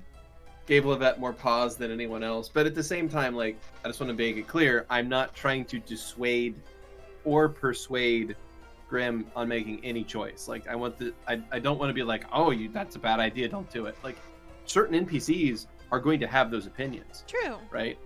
So don't take that as like, don't take that as like a message from the DM to say, hey, this is a bad idea, because that's not what I'm trying to say. But there are certainly going to be people that have differing opinions about everything regarding player behavior and choices. That's true. I hope that made sense at all. No, I found it very interesting that was the take that Grem received, and I was like, I don't know if I should be insulted about this. I mean, probably. Maybe just a little bit. Probably a little bit, at least. But in the meantime of Karis and Levette being away from the party for a little bit, Kurla's currently setting up a ceremony in sorts to finally bring back their sister, which is super awesome that they finally have this ability to do. But switching back to Tag a little bit, the kids try to persuade Petravian with cookies to help them capture Risen. Which just ends up being Risen being like, please just do whatever you want. I don't care anymore. Please stop being mean to me. Children are so hurtful. If there's one person who can be persuaded into doing stuff, it'd be Petravian. Mm-hmm. Yeah. With fucking cookies. Easy motherfucker. And the kids caught on to that a long time ago. But I got to go a little more into the squiggles, which I've alluded to with the children before. Which It's their favorite band. fruit salad, Yummy, yummy. I hope that I didn't just accidentally canonize a children's bard group called the Squiggles. I think you may have done. Fuck. Is a wiki page forthcoming? Nah, I think a wiki page may have to be. Oh god. Also, Oh, balloons are canon in Adrian. I didn't know Yeah, they weren't before. Yeah, I didn't realize that I had to say that because like I mean, balloons aren't like, Just Why- like why would they zippers, exist? right? It's just rubber. Yeah. I hope condoms exist. I mean, notably, we do have rings of protection. And Uh, magic. Yes, condoms do exist, but they exist in like the older style of like being made out of like sheepskin stuff, and like and also being made out of like intestinal lining. It's real weird. Like actual like the history of condoms is pretty crazy. It's So fucked. yeah, Ah, but, Literally. whatever. But for the audience's sake, the best way I can describe how the children view Risen's curses, it's very similar to the cursed beings you see in Princess Mononoke with the wiggly parts, tendrils, the worms. wiggles, Mhm. the squiggles all over them. And that's pretty much how the kids, including their youngest sister, not youngest, but you know, smaller, littler sibling, sees Riz is with these weird squiggles all over them that continuously move. And it's freaky. But they're more curious about it, and I was glad I got to go more into it, and was more fascinated that Petravian / Skrewy forgot already about this. So I thought that was also fun, with them just being like, we've done this before. There's a picture. We made it. And Risen just getting emotionally beat up by children. Just like real life. But it was good. I don't know what the note for strategy for Rasphere was. What was that? There was a moment of discussion. I don't recall where it fell in the episode, but there was a Yeah. moment of discussion about Petravian wanting to favor diplomacy in the approach to the Oh, yeah. Giants, whereas Oh, Vera that's was right. very Like much Did all Vera in, ask and there the was some. party? No, I remember they're like, oh, we're doing diplomacy, and Vera's like, What? we're going with diplomacy? Since when? And that's when ACAB came up. That was very good. Thank you. That was very good. Had you been sitting on that one for a while, or was that off the cuff? I'm curious. I thought of it like a few days ago. Well, nice, well played, very well played. But yeah, we're probably gonna end up killing a giant. Sure hope so. That's gonna cause some interesting frictions. Between who? Probably Vera and We'll find Curly. out. The fuck? Okay. But kind of fast forwarding in time in game, Curla does their ritual. They have everything set out of their pieces. That is for their sister. And they attempt to resurrect them. And much to my surprise, and I feel a couple other players, Verla didn't come back. Yeah. And it makes sense. Her reasoning was completely understandable. But I was very surprised. I did not expect it. I am curious to hear from Beardy on this in his approach to that scene, and I'm curious about more reactions from Xeno and from Keni. I mean, I can talk at length about this, but I'm much more interested in your reactions. Oh, it's super sad. I wanted to It's see sad. Verla be alive. I guess I wanted Verla to be alive for Curla's sake, but as soon as like Verla was like, yeah, it's fucking awful here, I was like, yeah, you're right. I'm not gonna blame you for that. I don't want to live either. Fist bump. Can't blame me for that, kid. Get out of here. So, yeah, initially I was just really surprised. That's it. Beardy. Beardy, do you want to talk about your decisions there? Because Sure. So, a couple of things. Like, one is Verla definitely had like a connection to Voluna when they were alive, and the idea is that no matter what happened, Verla was like, if Verla ever was like released and you decided to not resurrect your sister, that they would have just gone to Voluna anyway. Like that's where they would have ended up.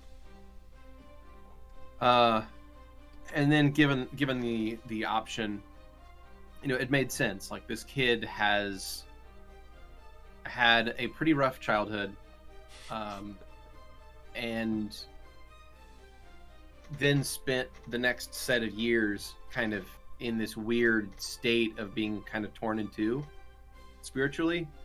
Half of them being dormant in the webs, in the soul webs underneath the world, and then the other half being connected to Kurla and going around and experiencing a type of life that is pretty bad all around, and that is not healthy for anyone's mind.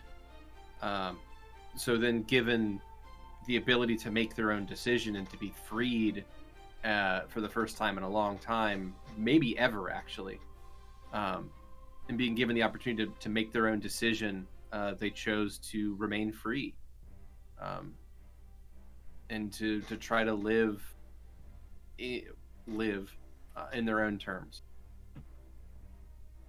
Now, from a mechanic standpoint and like a story narrative standpoint, having Verla come back to life would have effectively ended Kurla's story to such a degree that they might have like split off from the group, which is not something you want to do in the until the end of a campaign. So it may have potentially taken Kurla off the board as a character, and I wasn't wanting to do that either.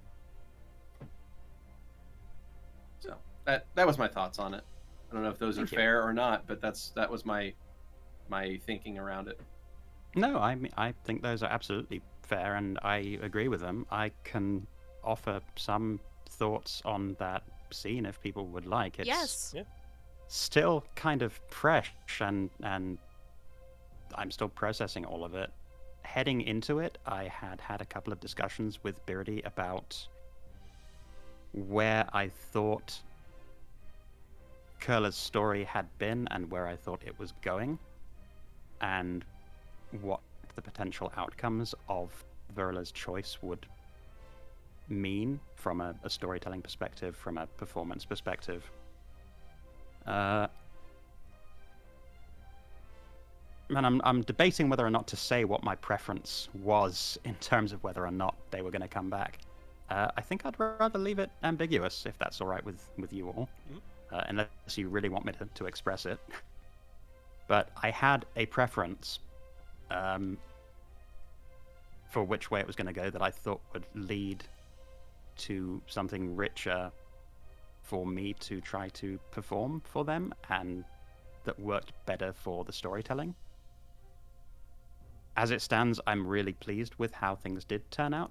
I think that it very much works for Kurla's arc, and it continues to give them a reason to be involved with the group. It leads into their allegiance to Voluna, so it pays off how that's been set up, and continuing a connection with their sister, it plays off the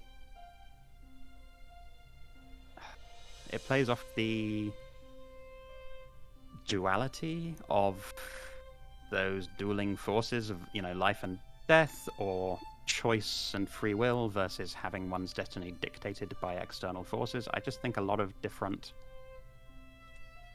things that have been relevant to Kurla came into play in that moment, and it was really intense to go through that and to have that outcome. And yeah, I really enjoyed it. I really thought it was a powerful moment. I think it was exciting to do. It was a culmination. You know what? Fuck it. I am going to say I wanted this to happen. That was the way I wanted it to go. Obviously, it's not the way that Kurla wanted it to happen, but it's the way I, as a player, wanted it to happen, because I thought it was way more interesting than Verla coming back. I had the same fears about taking them off the board, as Beardy, so yeah, we conversed about this. But at the same time, as a player, I don't want to dictate the way that things go, because a lot of it is up to Beardy or the will of the dice. So I didn't want to have final say on which way that was going to go. I didn't think that was appropriate. I just wanted to be able to express my preferences and the reasons behind them and let Beardy decide. And I'm glad that he decided the way that he went. At the same time, had it gone the other way, I would have done my best to roll with it, because that would have been incredibly challenging, and I don't think in a fun way necessarily, but it would have been interesting. But I'm glad that it went the way that it did. Why yeah, would go it ahead, have Xeno. been challenging? Because it wouldn't have given Curler, it would have given Curler an ending 5 episodes or more before the end of the campaign. There wouldn't be a lot left for them to explore. Or there wouldn't be a lot left for me to explore in them, if that makes sense. Mm-hmm. Right. So I was more excited for the potential of Curler having come to this point where they have this level of mastery over life and death, this immense power, finally being able to bring back their sister, but coming against the fact that it's not their sister's choice and they have to respect that, otherwise they're no better than that which hungers. That is, yeah, powerful and important to me.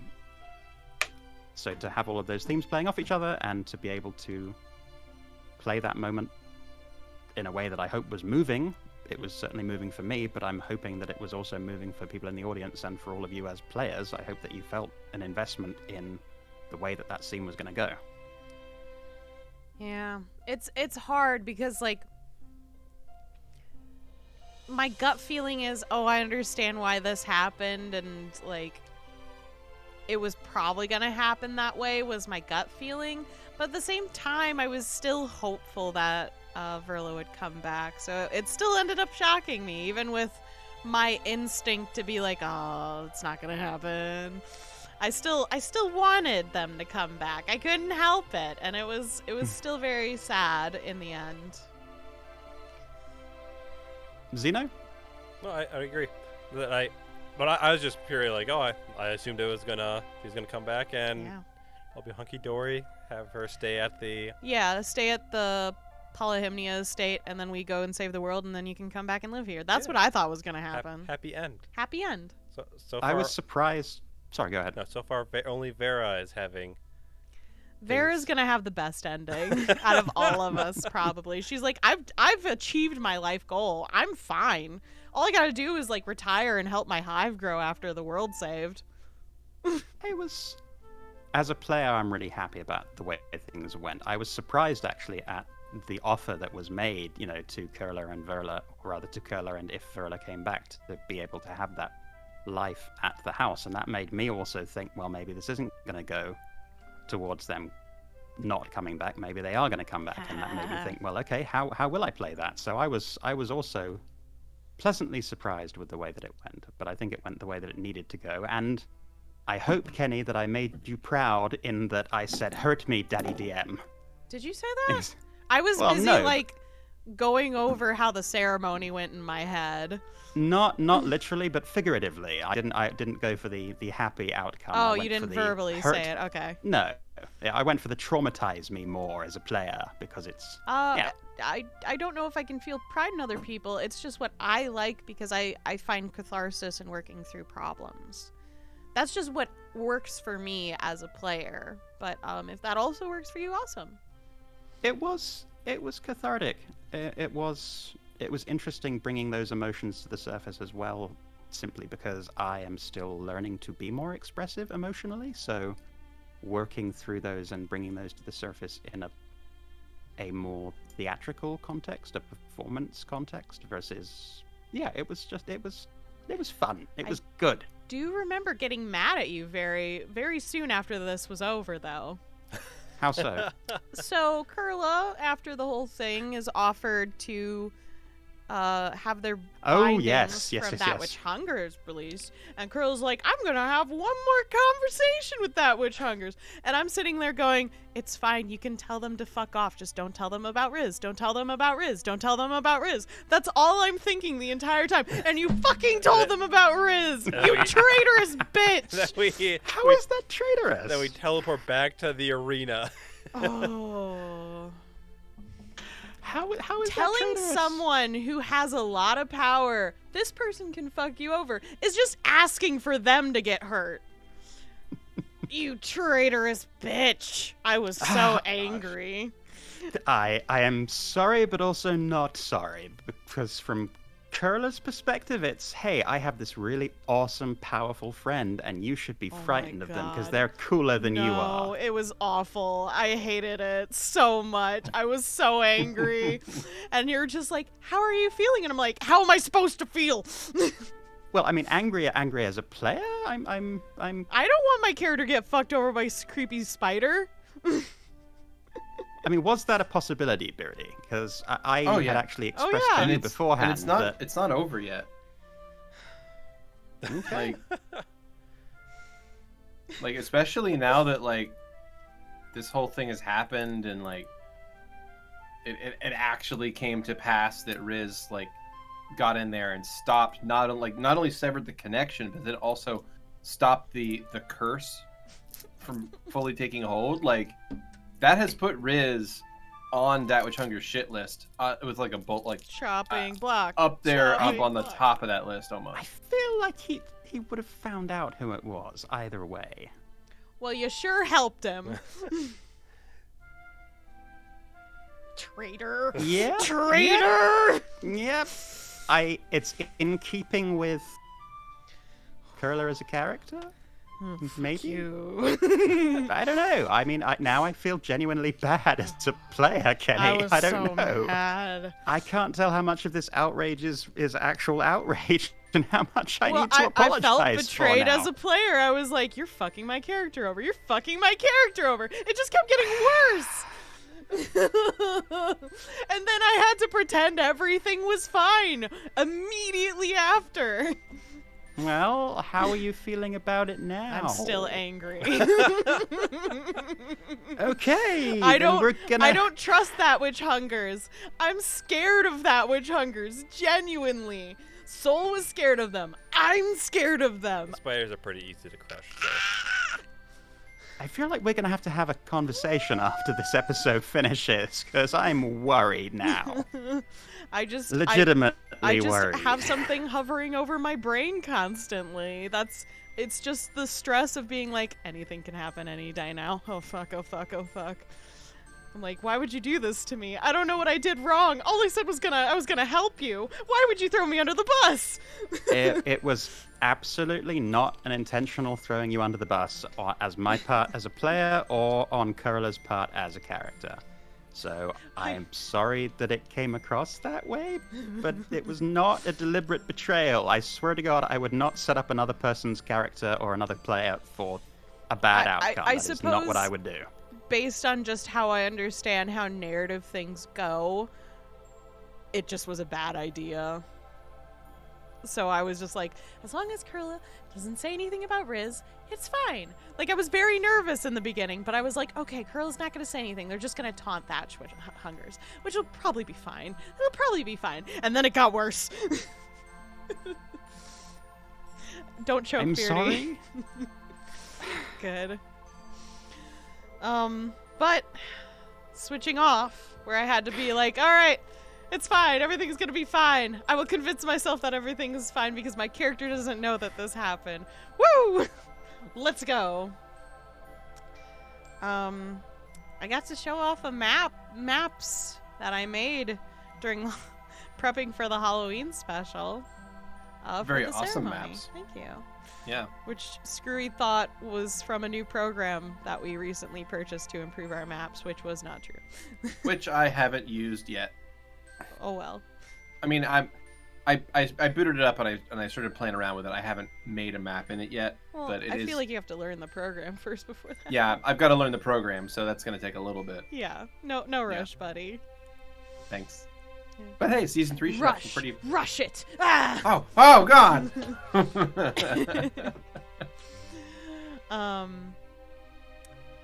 But I got to go through the ritual, which I had been verbally planning a lot of the pieces for a long time of how I would go about explaining what it was all like.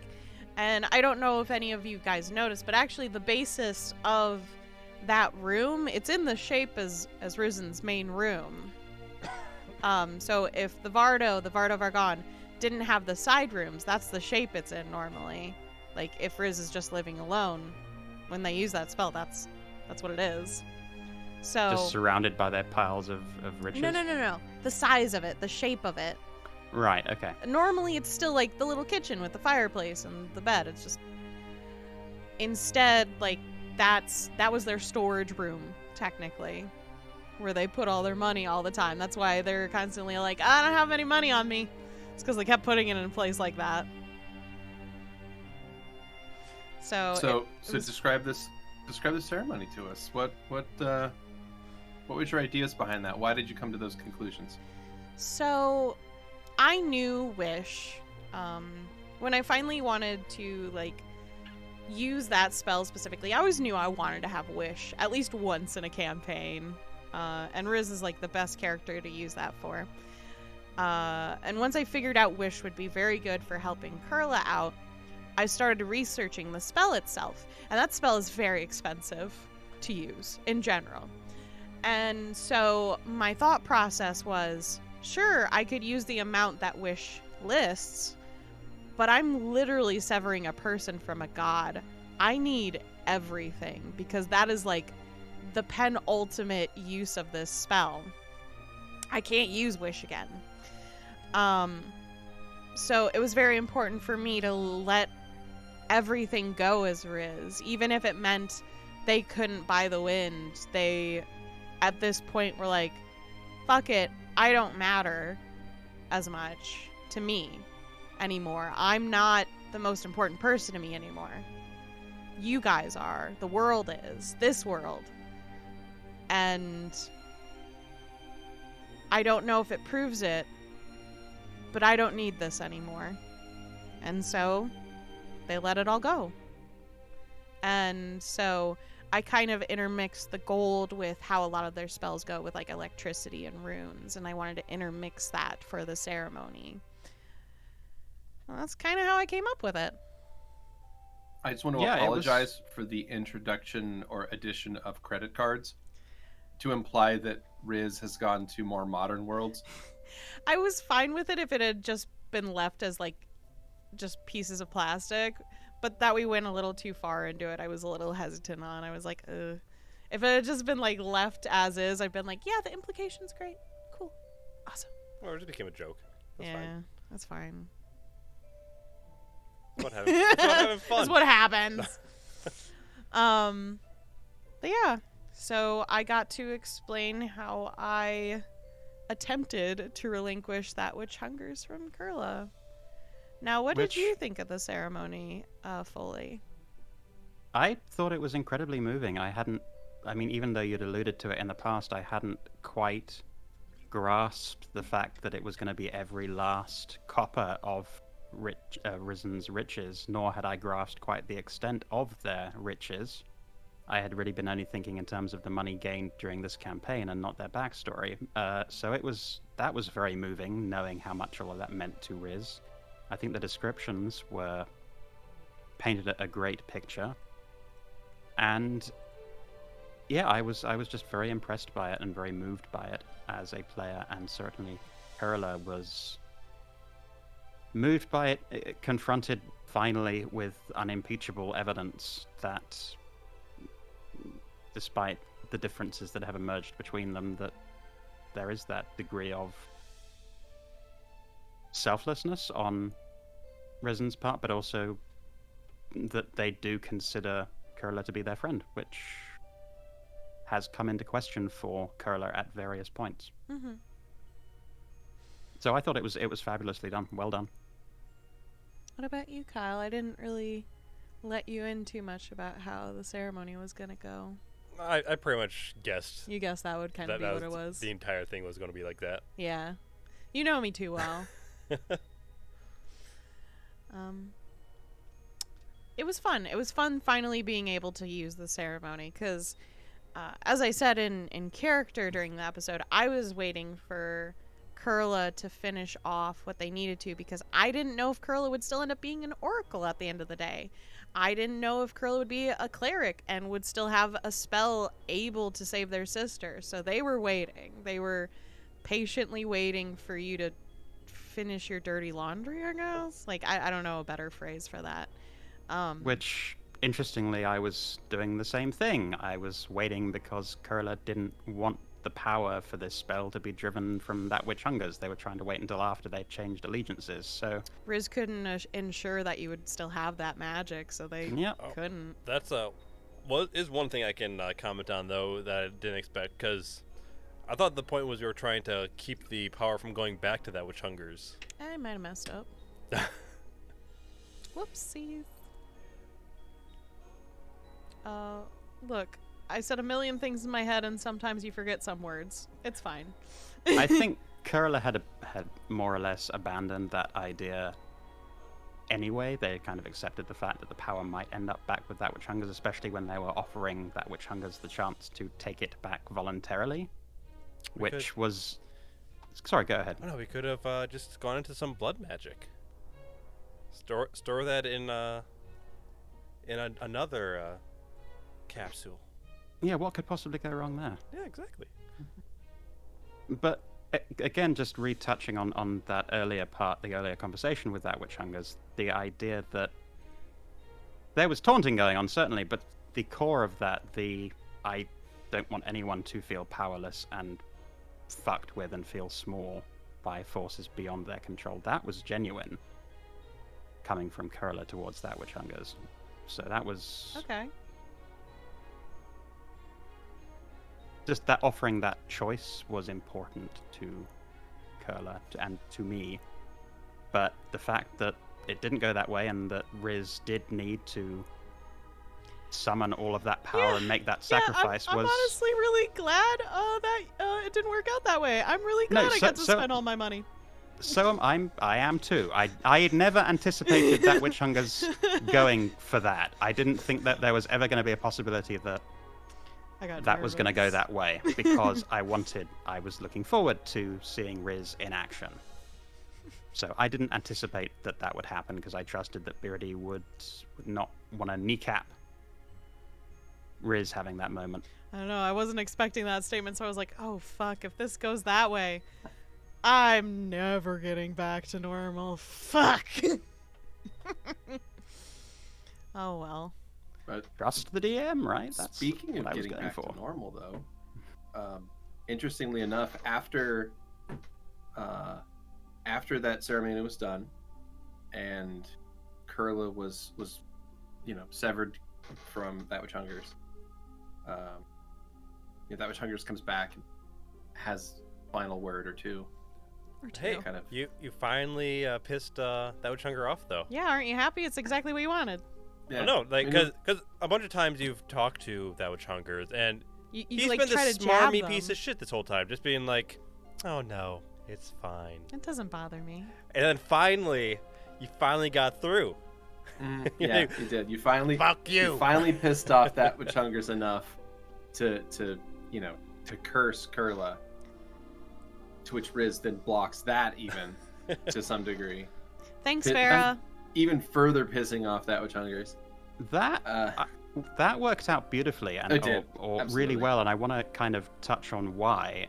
In that Beardy and I had discussed, if this goes forward, and if Kurla ends up allied to a new god, especially a good or a neutral one, remaining an oracle requires that they have a curse from a deity, but aligning themselves to a good or neutral god isn't really going to work with a curse, story-wise. So the idea came that, well, how about that which hungers being a horrible little bitch and leaving a parting gift, a different curse on Kurla, and that just worked really, really well with having pissed them off, having them try to leave this parting gift, and having Riz intervene when they did causing that lameness, which is exactly what Beardy and I had discussed.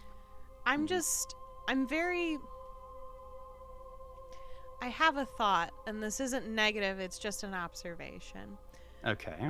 I'm very surprised that Kurla would still be okay with the lameness legs, because it's still like that which hungers, like, still had something on you. Because Kurla took it really, really calmly, and I find it really hard to imagine that most people would take that calmly, and I'm wondering if it's that because you knew it was going to happen.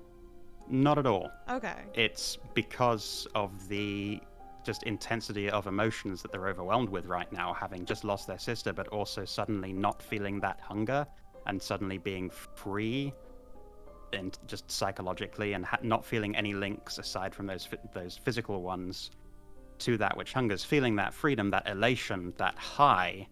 When that begins to wear off and the reality of their new condition sets in and they realize what this implies for their future and that there is still that link with that which hungers, so when they return to a less manic, for lack of a better word, headspace, yeah, there are going to be repercussions. That's going to fuck with their head a little bit, but it's not their immediate thought, because their immediate thought is, oh my god, I'm free, I don't feel this hunger, I don't want to eat my friends anymore.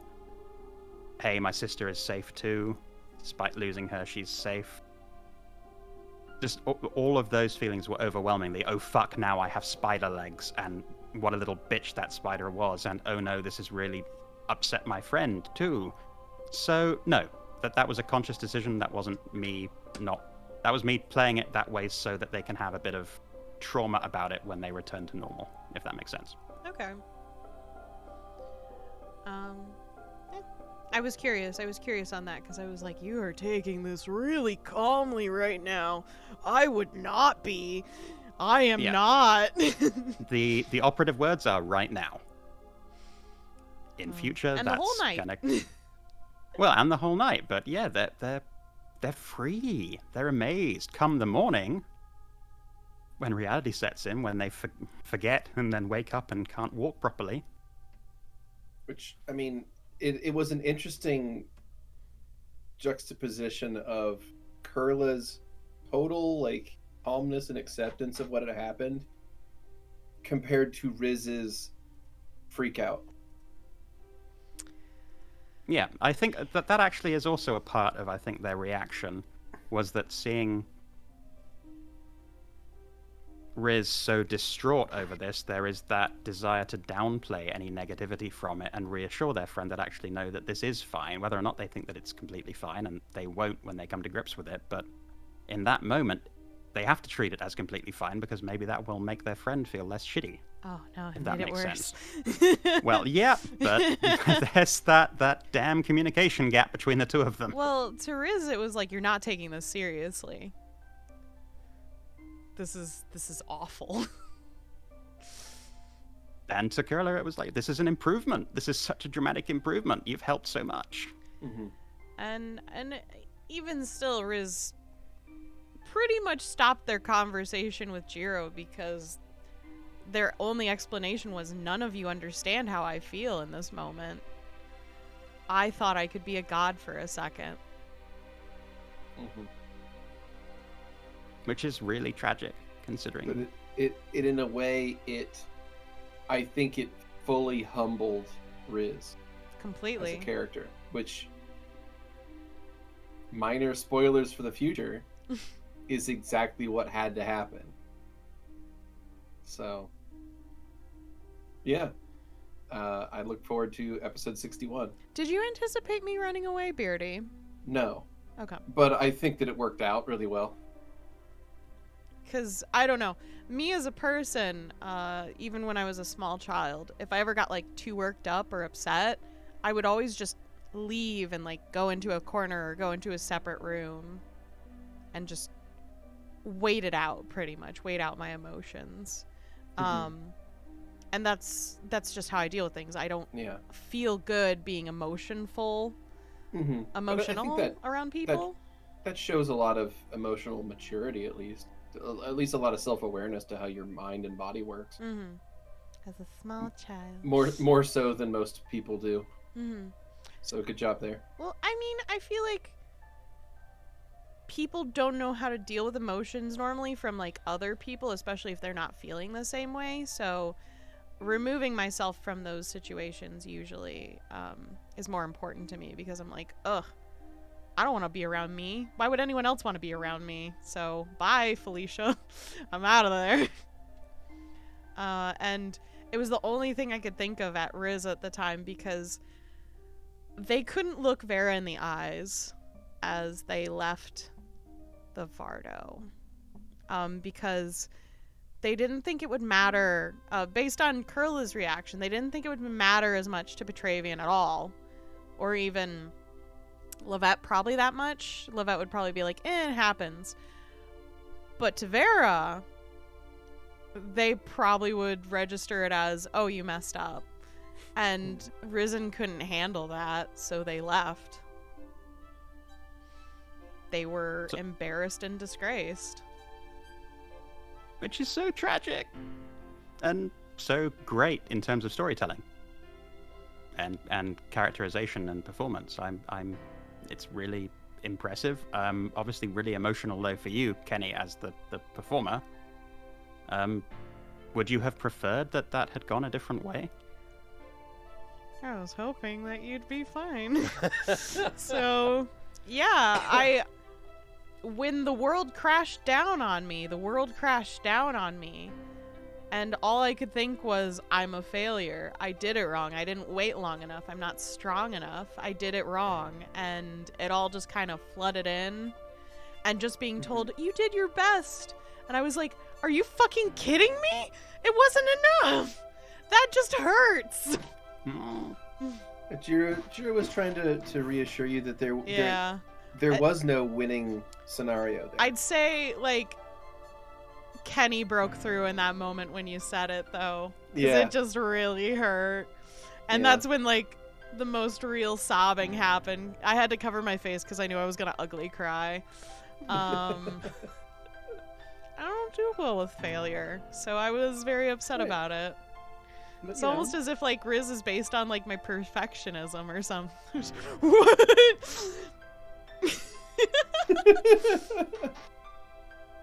That'd be weird, right? Yeah, wouldn't that be crazy? God, can you imagine? Wouldn't it be weird if, like, a character is based on, like, a specific flaw in you or something?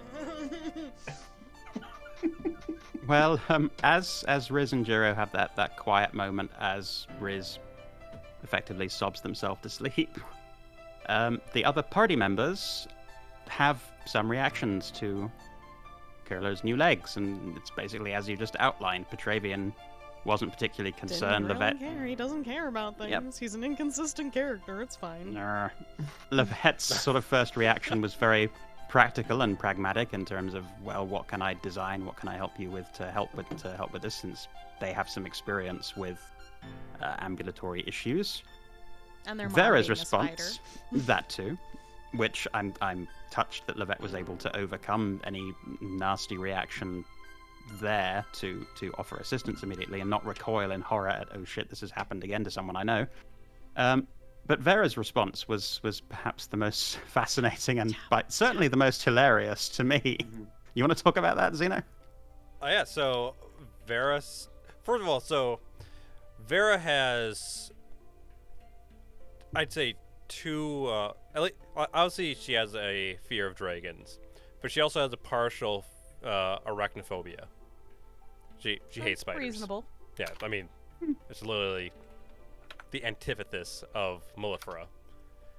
But Vera believed that she had a solution to the issue, which is because she believes that she can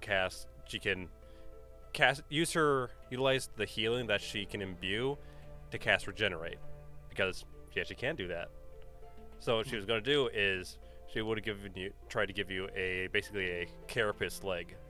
I love how Vera was like, Petravian, help Kurla, and he's like, no. No. I can't until tomorrow, and it's like, you didn't even say that. You just were like, no at first. What the fuck, Petravian? Bless him. But Whereas no, like, Kurla is Yeah, go ahead. No, go ahead. no, just literally, Vera believes that she could have helped. With her scythe. I mean, you can't just cast Regenerate on it. You gotta get rid of it and then grow a new one. Yeah. Yeah. And Gorilla in that moment of still being elated at being free, didn't really quite grok what Vera was trying to do, and obviously now there's going to be tension there. Gorilla kind of, I guess, had the sense that it wasn't likely, given that it was more of a curse. And having some experience with curses from that witch hungers, I don't think the idea that it could be easily solved by just lopping off the legs and casting Regenerate I don't think that they would implicitly discount that idea without even bothering to try it, which is perhaps a flaw, especially when someone is offering to try that in good faith and out of a desire to help, but they just weren't having it. Yep. And yeah, that's unfortunate, but also it was fucking hilarious. So for a haul, I thought. I mean, were you enjoying that as well? Well, I enjoyed the interaction, but it also is gonna probably cause some issues in the future. Just that, mostly, I think Vera is mostly just done trying. With now. Kurla? Yeah, because a lot of times it seems that any solution or action that Vera takes isn't necessarily usually taken well by Kurla. Is that to say that any of the things that Vera says are necessarily good? No. Right. But I think Vera has decided that there is no winning because there is just no overlap. Yeah, I feel like Kurla may have come to that same conclusion about Vera some time ago. But I'm glad that they can still work together. I just really love Vera's attitude. Just shows up with a tourniquet and is like, I'm here to cut your legs off. I'm here to You're help. welcome. To be fair, how else would anyone accept that? To be fair, there was think supposed that? to be a conversation beforehand, but it was retconned that I went into the building before I was able to do so. That's true. So- Everyone was pushed into the building. Yeah. Were they? Yeah. Yeah. Yeah, because here's the thing. Whom? I'm not remembering. I do not understand why everyone left Kurla outside. That made no fucking sense. They asked for some time alone? Yeah, Kurla asked everyone to leave, basically. Yeah, to but give them some space. they're also very badly damaged. And I'm like, no, at least Vera wouldn't have. Vera 'Cause it's normally like- wouldn't have. They'd at least put them somewhere where they were safe. You're telling me Presidium isn't safe? The gazebo's not safe? It has a moon as we viewing, watch, sunglass, and everything. as we watch Kurla just fall and start scraping on the ground. That's true. That did happen a lot. Like a little. They were still getting used to it. And yeah, in fact, they were almost crawling like a spider, only two-legged spider. Dude, Nasty. that's just a person. Not with those legs. Eesh. No, it's just But, bravely default legs. That's good. That's a good one. That's a good one. I wonder if when things have calmed down a bit and when Kurla has become more cognizant and more horrified by this outcome, despite the advantages, I wonder if that will lead to a change in dynamic between them and other party members after this, but I guess that remains to be seen. But they did not remain powerless for long, in terms of having given up all of their power, or having had all of that power funneled out of them by Riz. Thank you, Riz. Because they reached out to Veluna. To recognizing that Veluna had been a pivotal part of giving their sister some peace, and having used one of their scrolls of soul seeking to make absolute sure, because they're not big on faith, Kurla. They like to verify things as much as possible, but faced with that knowledge that this deity had helped and might actually be worthy of service, and even perhaps worship, they reached out to Voluna. Beardy, thoughts on that? Responses to that? And Xeno and Keni, thoughts? To the Voluna? Yes, to the to that scene. Reactions, Beardy, thoughts going into that scene? What was going to happen?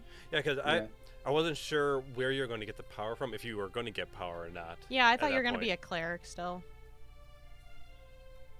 I thought you were going to end up being a cleric. Yeah, that was my guess. Yeah, I was surprised. So, and I'm glad you went into the reason why you have the curse is so that you can continue being Oracle. Because I was like, I was so confused. Don't you need to be like cursed by someone to be? Mm-hmm. Yeah. So, I thought you were gonna try to get off scot-free and be a cleric. However, what did Voluna say you have to follow now? You have to be nice. Help people. You have to care, and what were the other ones for? Like, help people dream.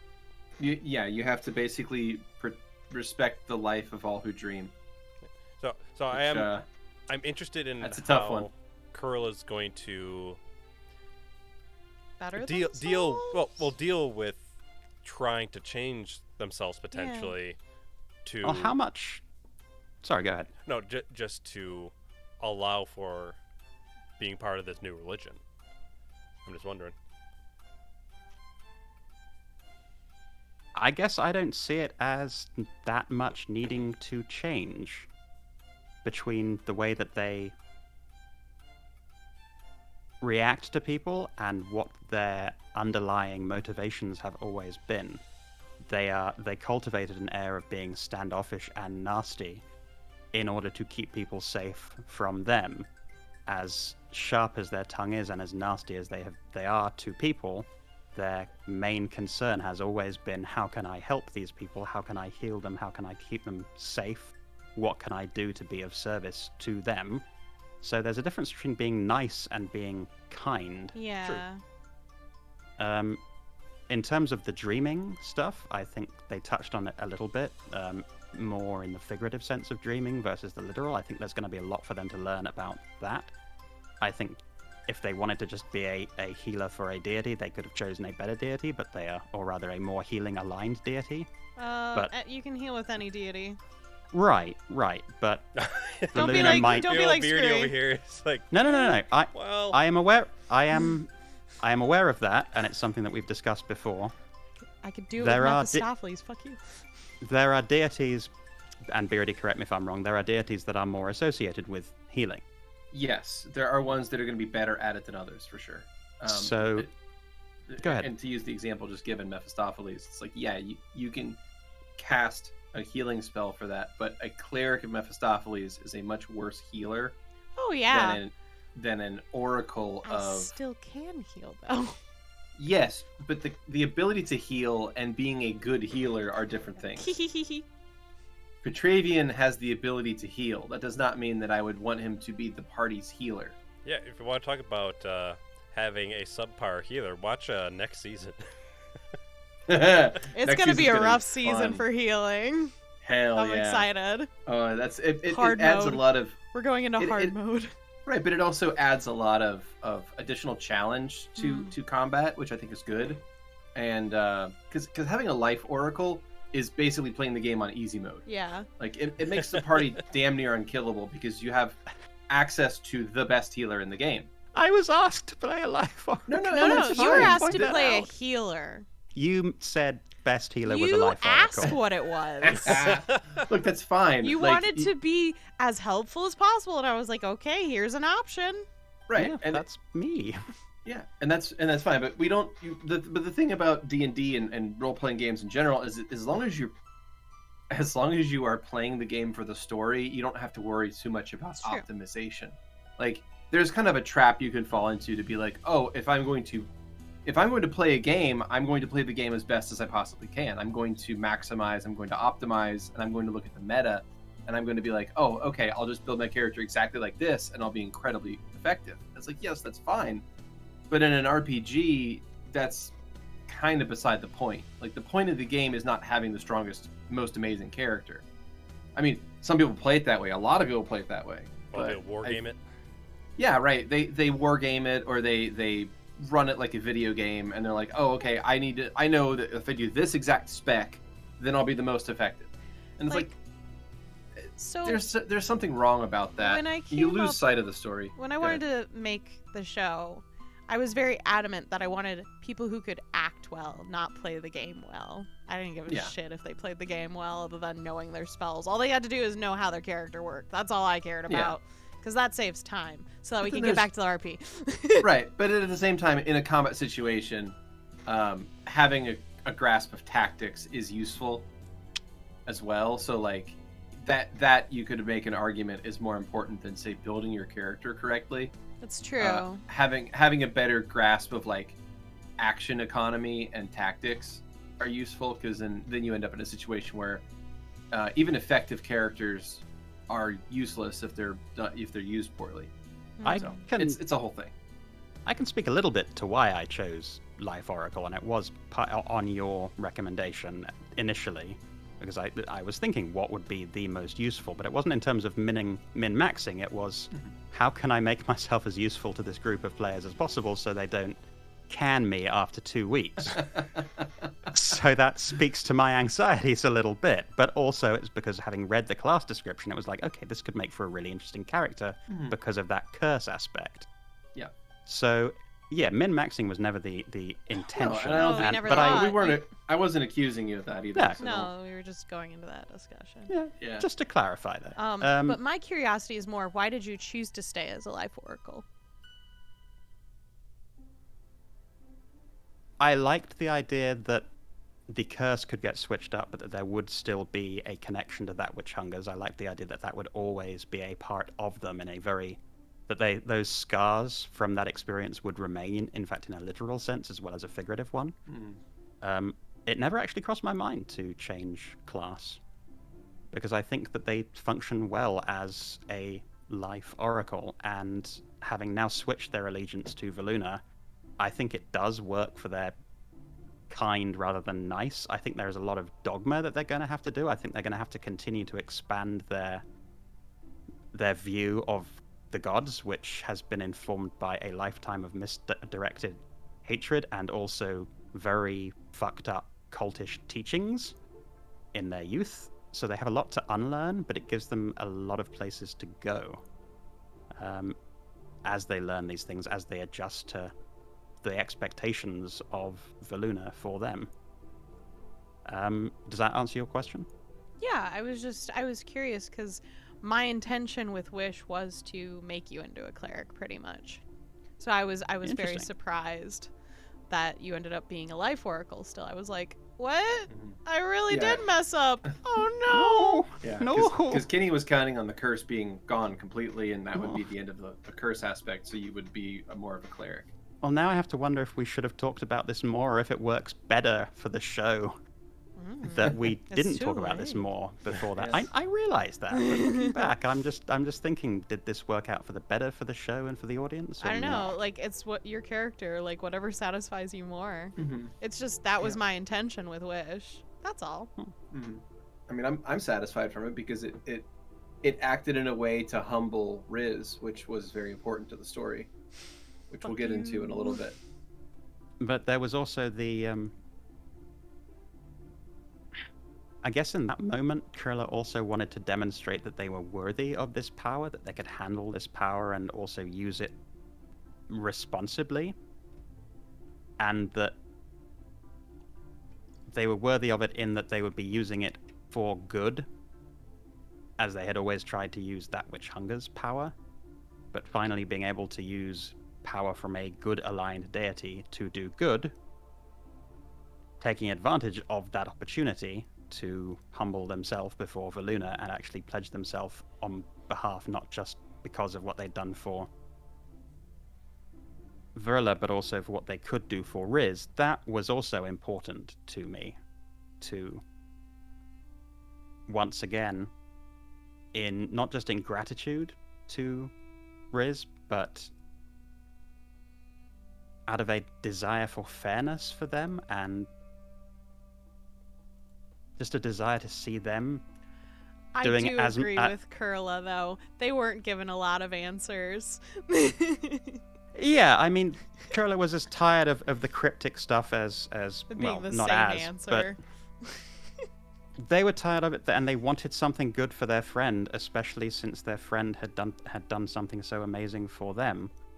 Not out of a sense of obligation, but out of a sense of, well, this is what friends do for each other. Mm-hmm.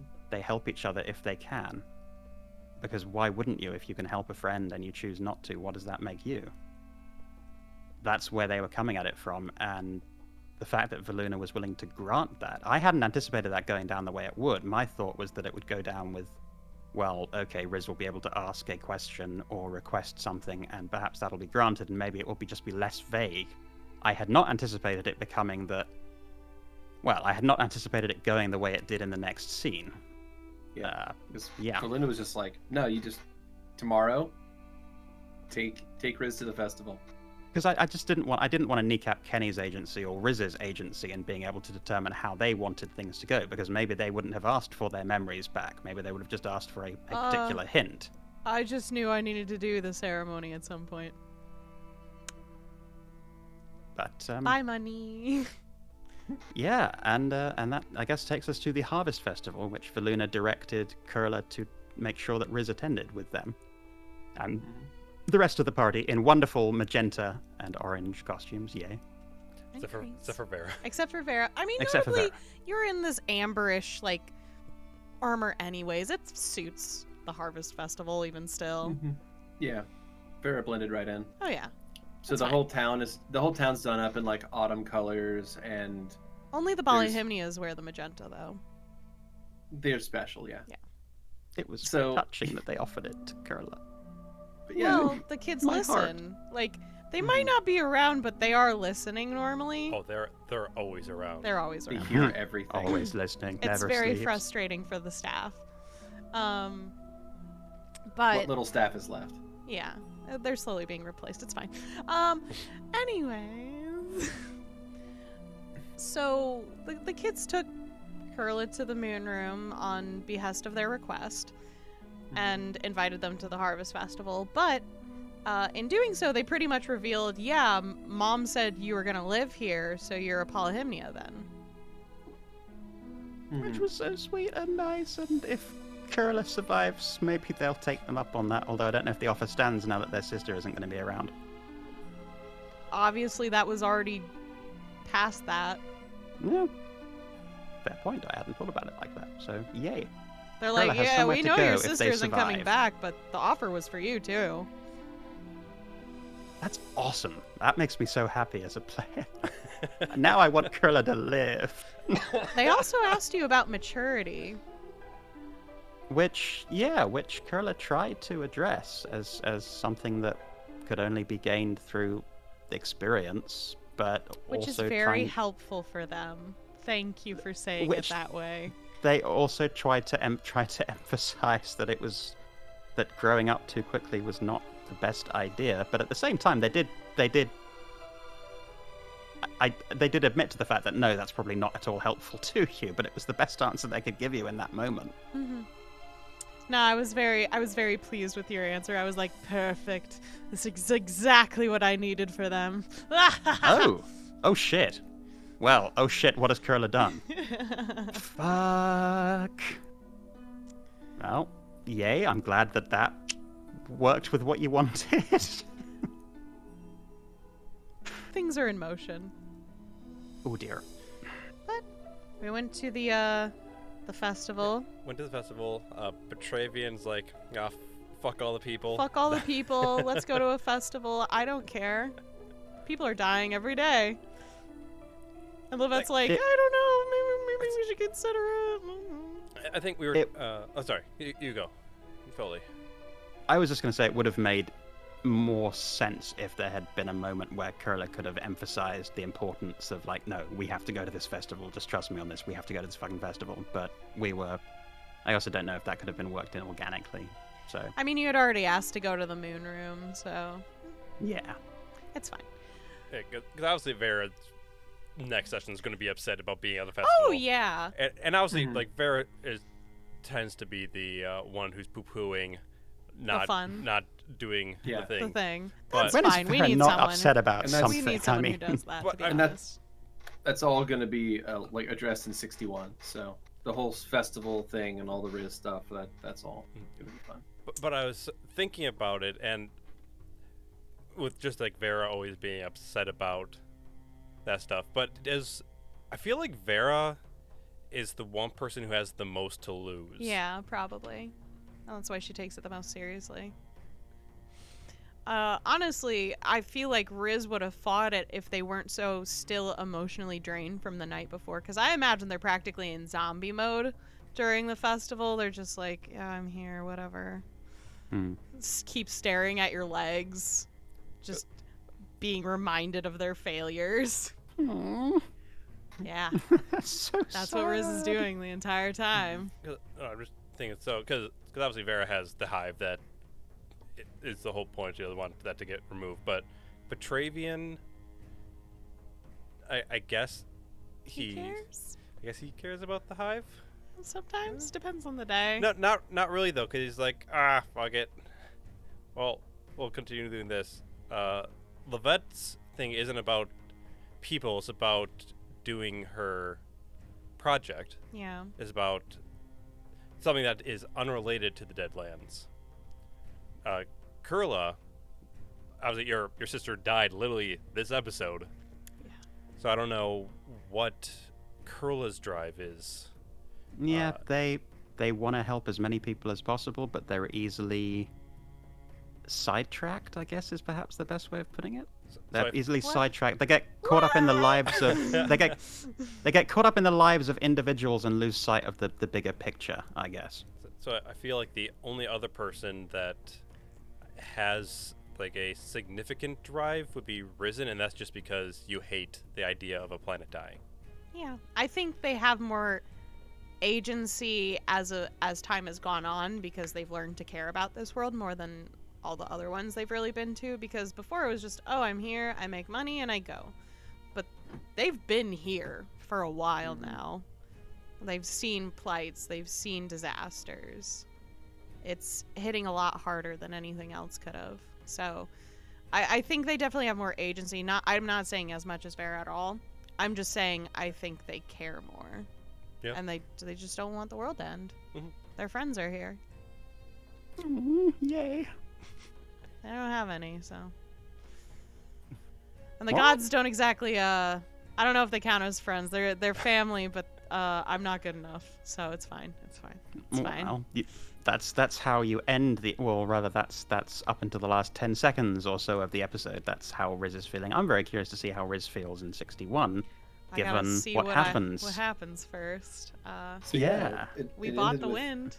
Yeah, it ended with a little kid walking around selling pinwheels and being like, you could buy the wind 2 copper, and Riz doesn't have the money. But And Kurla- Kurla's which- just like, here. I love the fact that it was Kurla. I gotta say that made me. I was really grateful that it was just So- as things started in episode 0 with them. I was glad that they could have that moment. Yeah, the other two are too busy getting yelled at by Vera. Yeah. Why the fuck are we here? You stupid motherfuckers. So to pull back the curtain a little bit, that scene with Kurla buying a pinwheel for Riz is something that I had written before episode 0. Oh my god. That was something from the very beginning. Oh my Like heart. that's how I wanted that to go from the get-go. Actually gonna fucking cry now. Our fates were intertwined from the beginning. Yeah, I mean that was the idea. Yeah. That makes me really happy as a player. And Thank with that you, Beardy. being the closing for the episode, I'm really excited to see what the truth is. I'm patiently waiting. I'm fine with waiting. I intended on getting to that this episode. I blame but Levette. She just kind of came in with a conversation that went nowhere. And I was like looking at the time and I was like, I want to know what the thing is, Levette. Get the fuck out of here. I kept looking at the time and like, this is taking like so long. 20 minutes. Uh-oh. In terms of like a TV show where they have the sort of the mid-season break and oh shit, it ends on a cliffhanger and you can't come back and find out what happens until January. I kind of dig the fact that it happened. I mean, it's not great for Keni having to be in suspense for another 5 weeks, or the rest of us, because I really want to know what the story is. But 5-week cliffhanger, that's I can tell you right cool. now. No. So the truth is, No. Okay. The truth is, the truth is, Riz is actually dead left. No. So we won't see you guys until the 7th when we have the Christmas special. I can't tell you what it is other than Christmas, but I hope you guys enjoy. It's going to be super fun. It does in fact involve the orb still. Shocker there. And then spoilers. We will get back to the main storyline on the 14th. So we hope you all have a very Merry Christmas, Hanukkah, Kwanzaa, whatever holiday you celebrate, Yule, and New Year. Yeah, and a Happy New Year. Yeah. So until next year, everyone, we love you very, very much, and we hope to roll with you soon. Bye, everyone. Take care, everyone. Bye.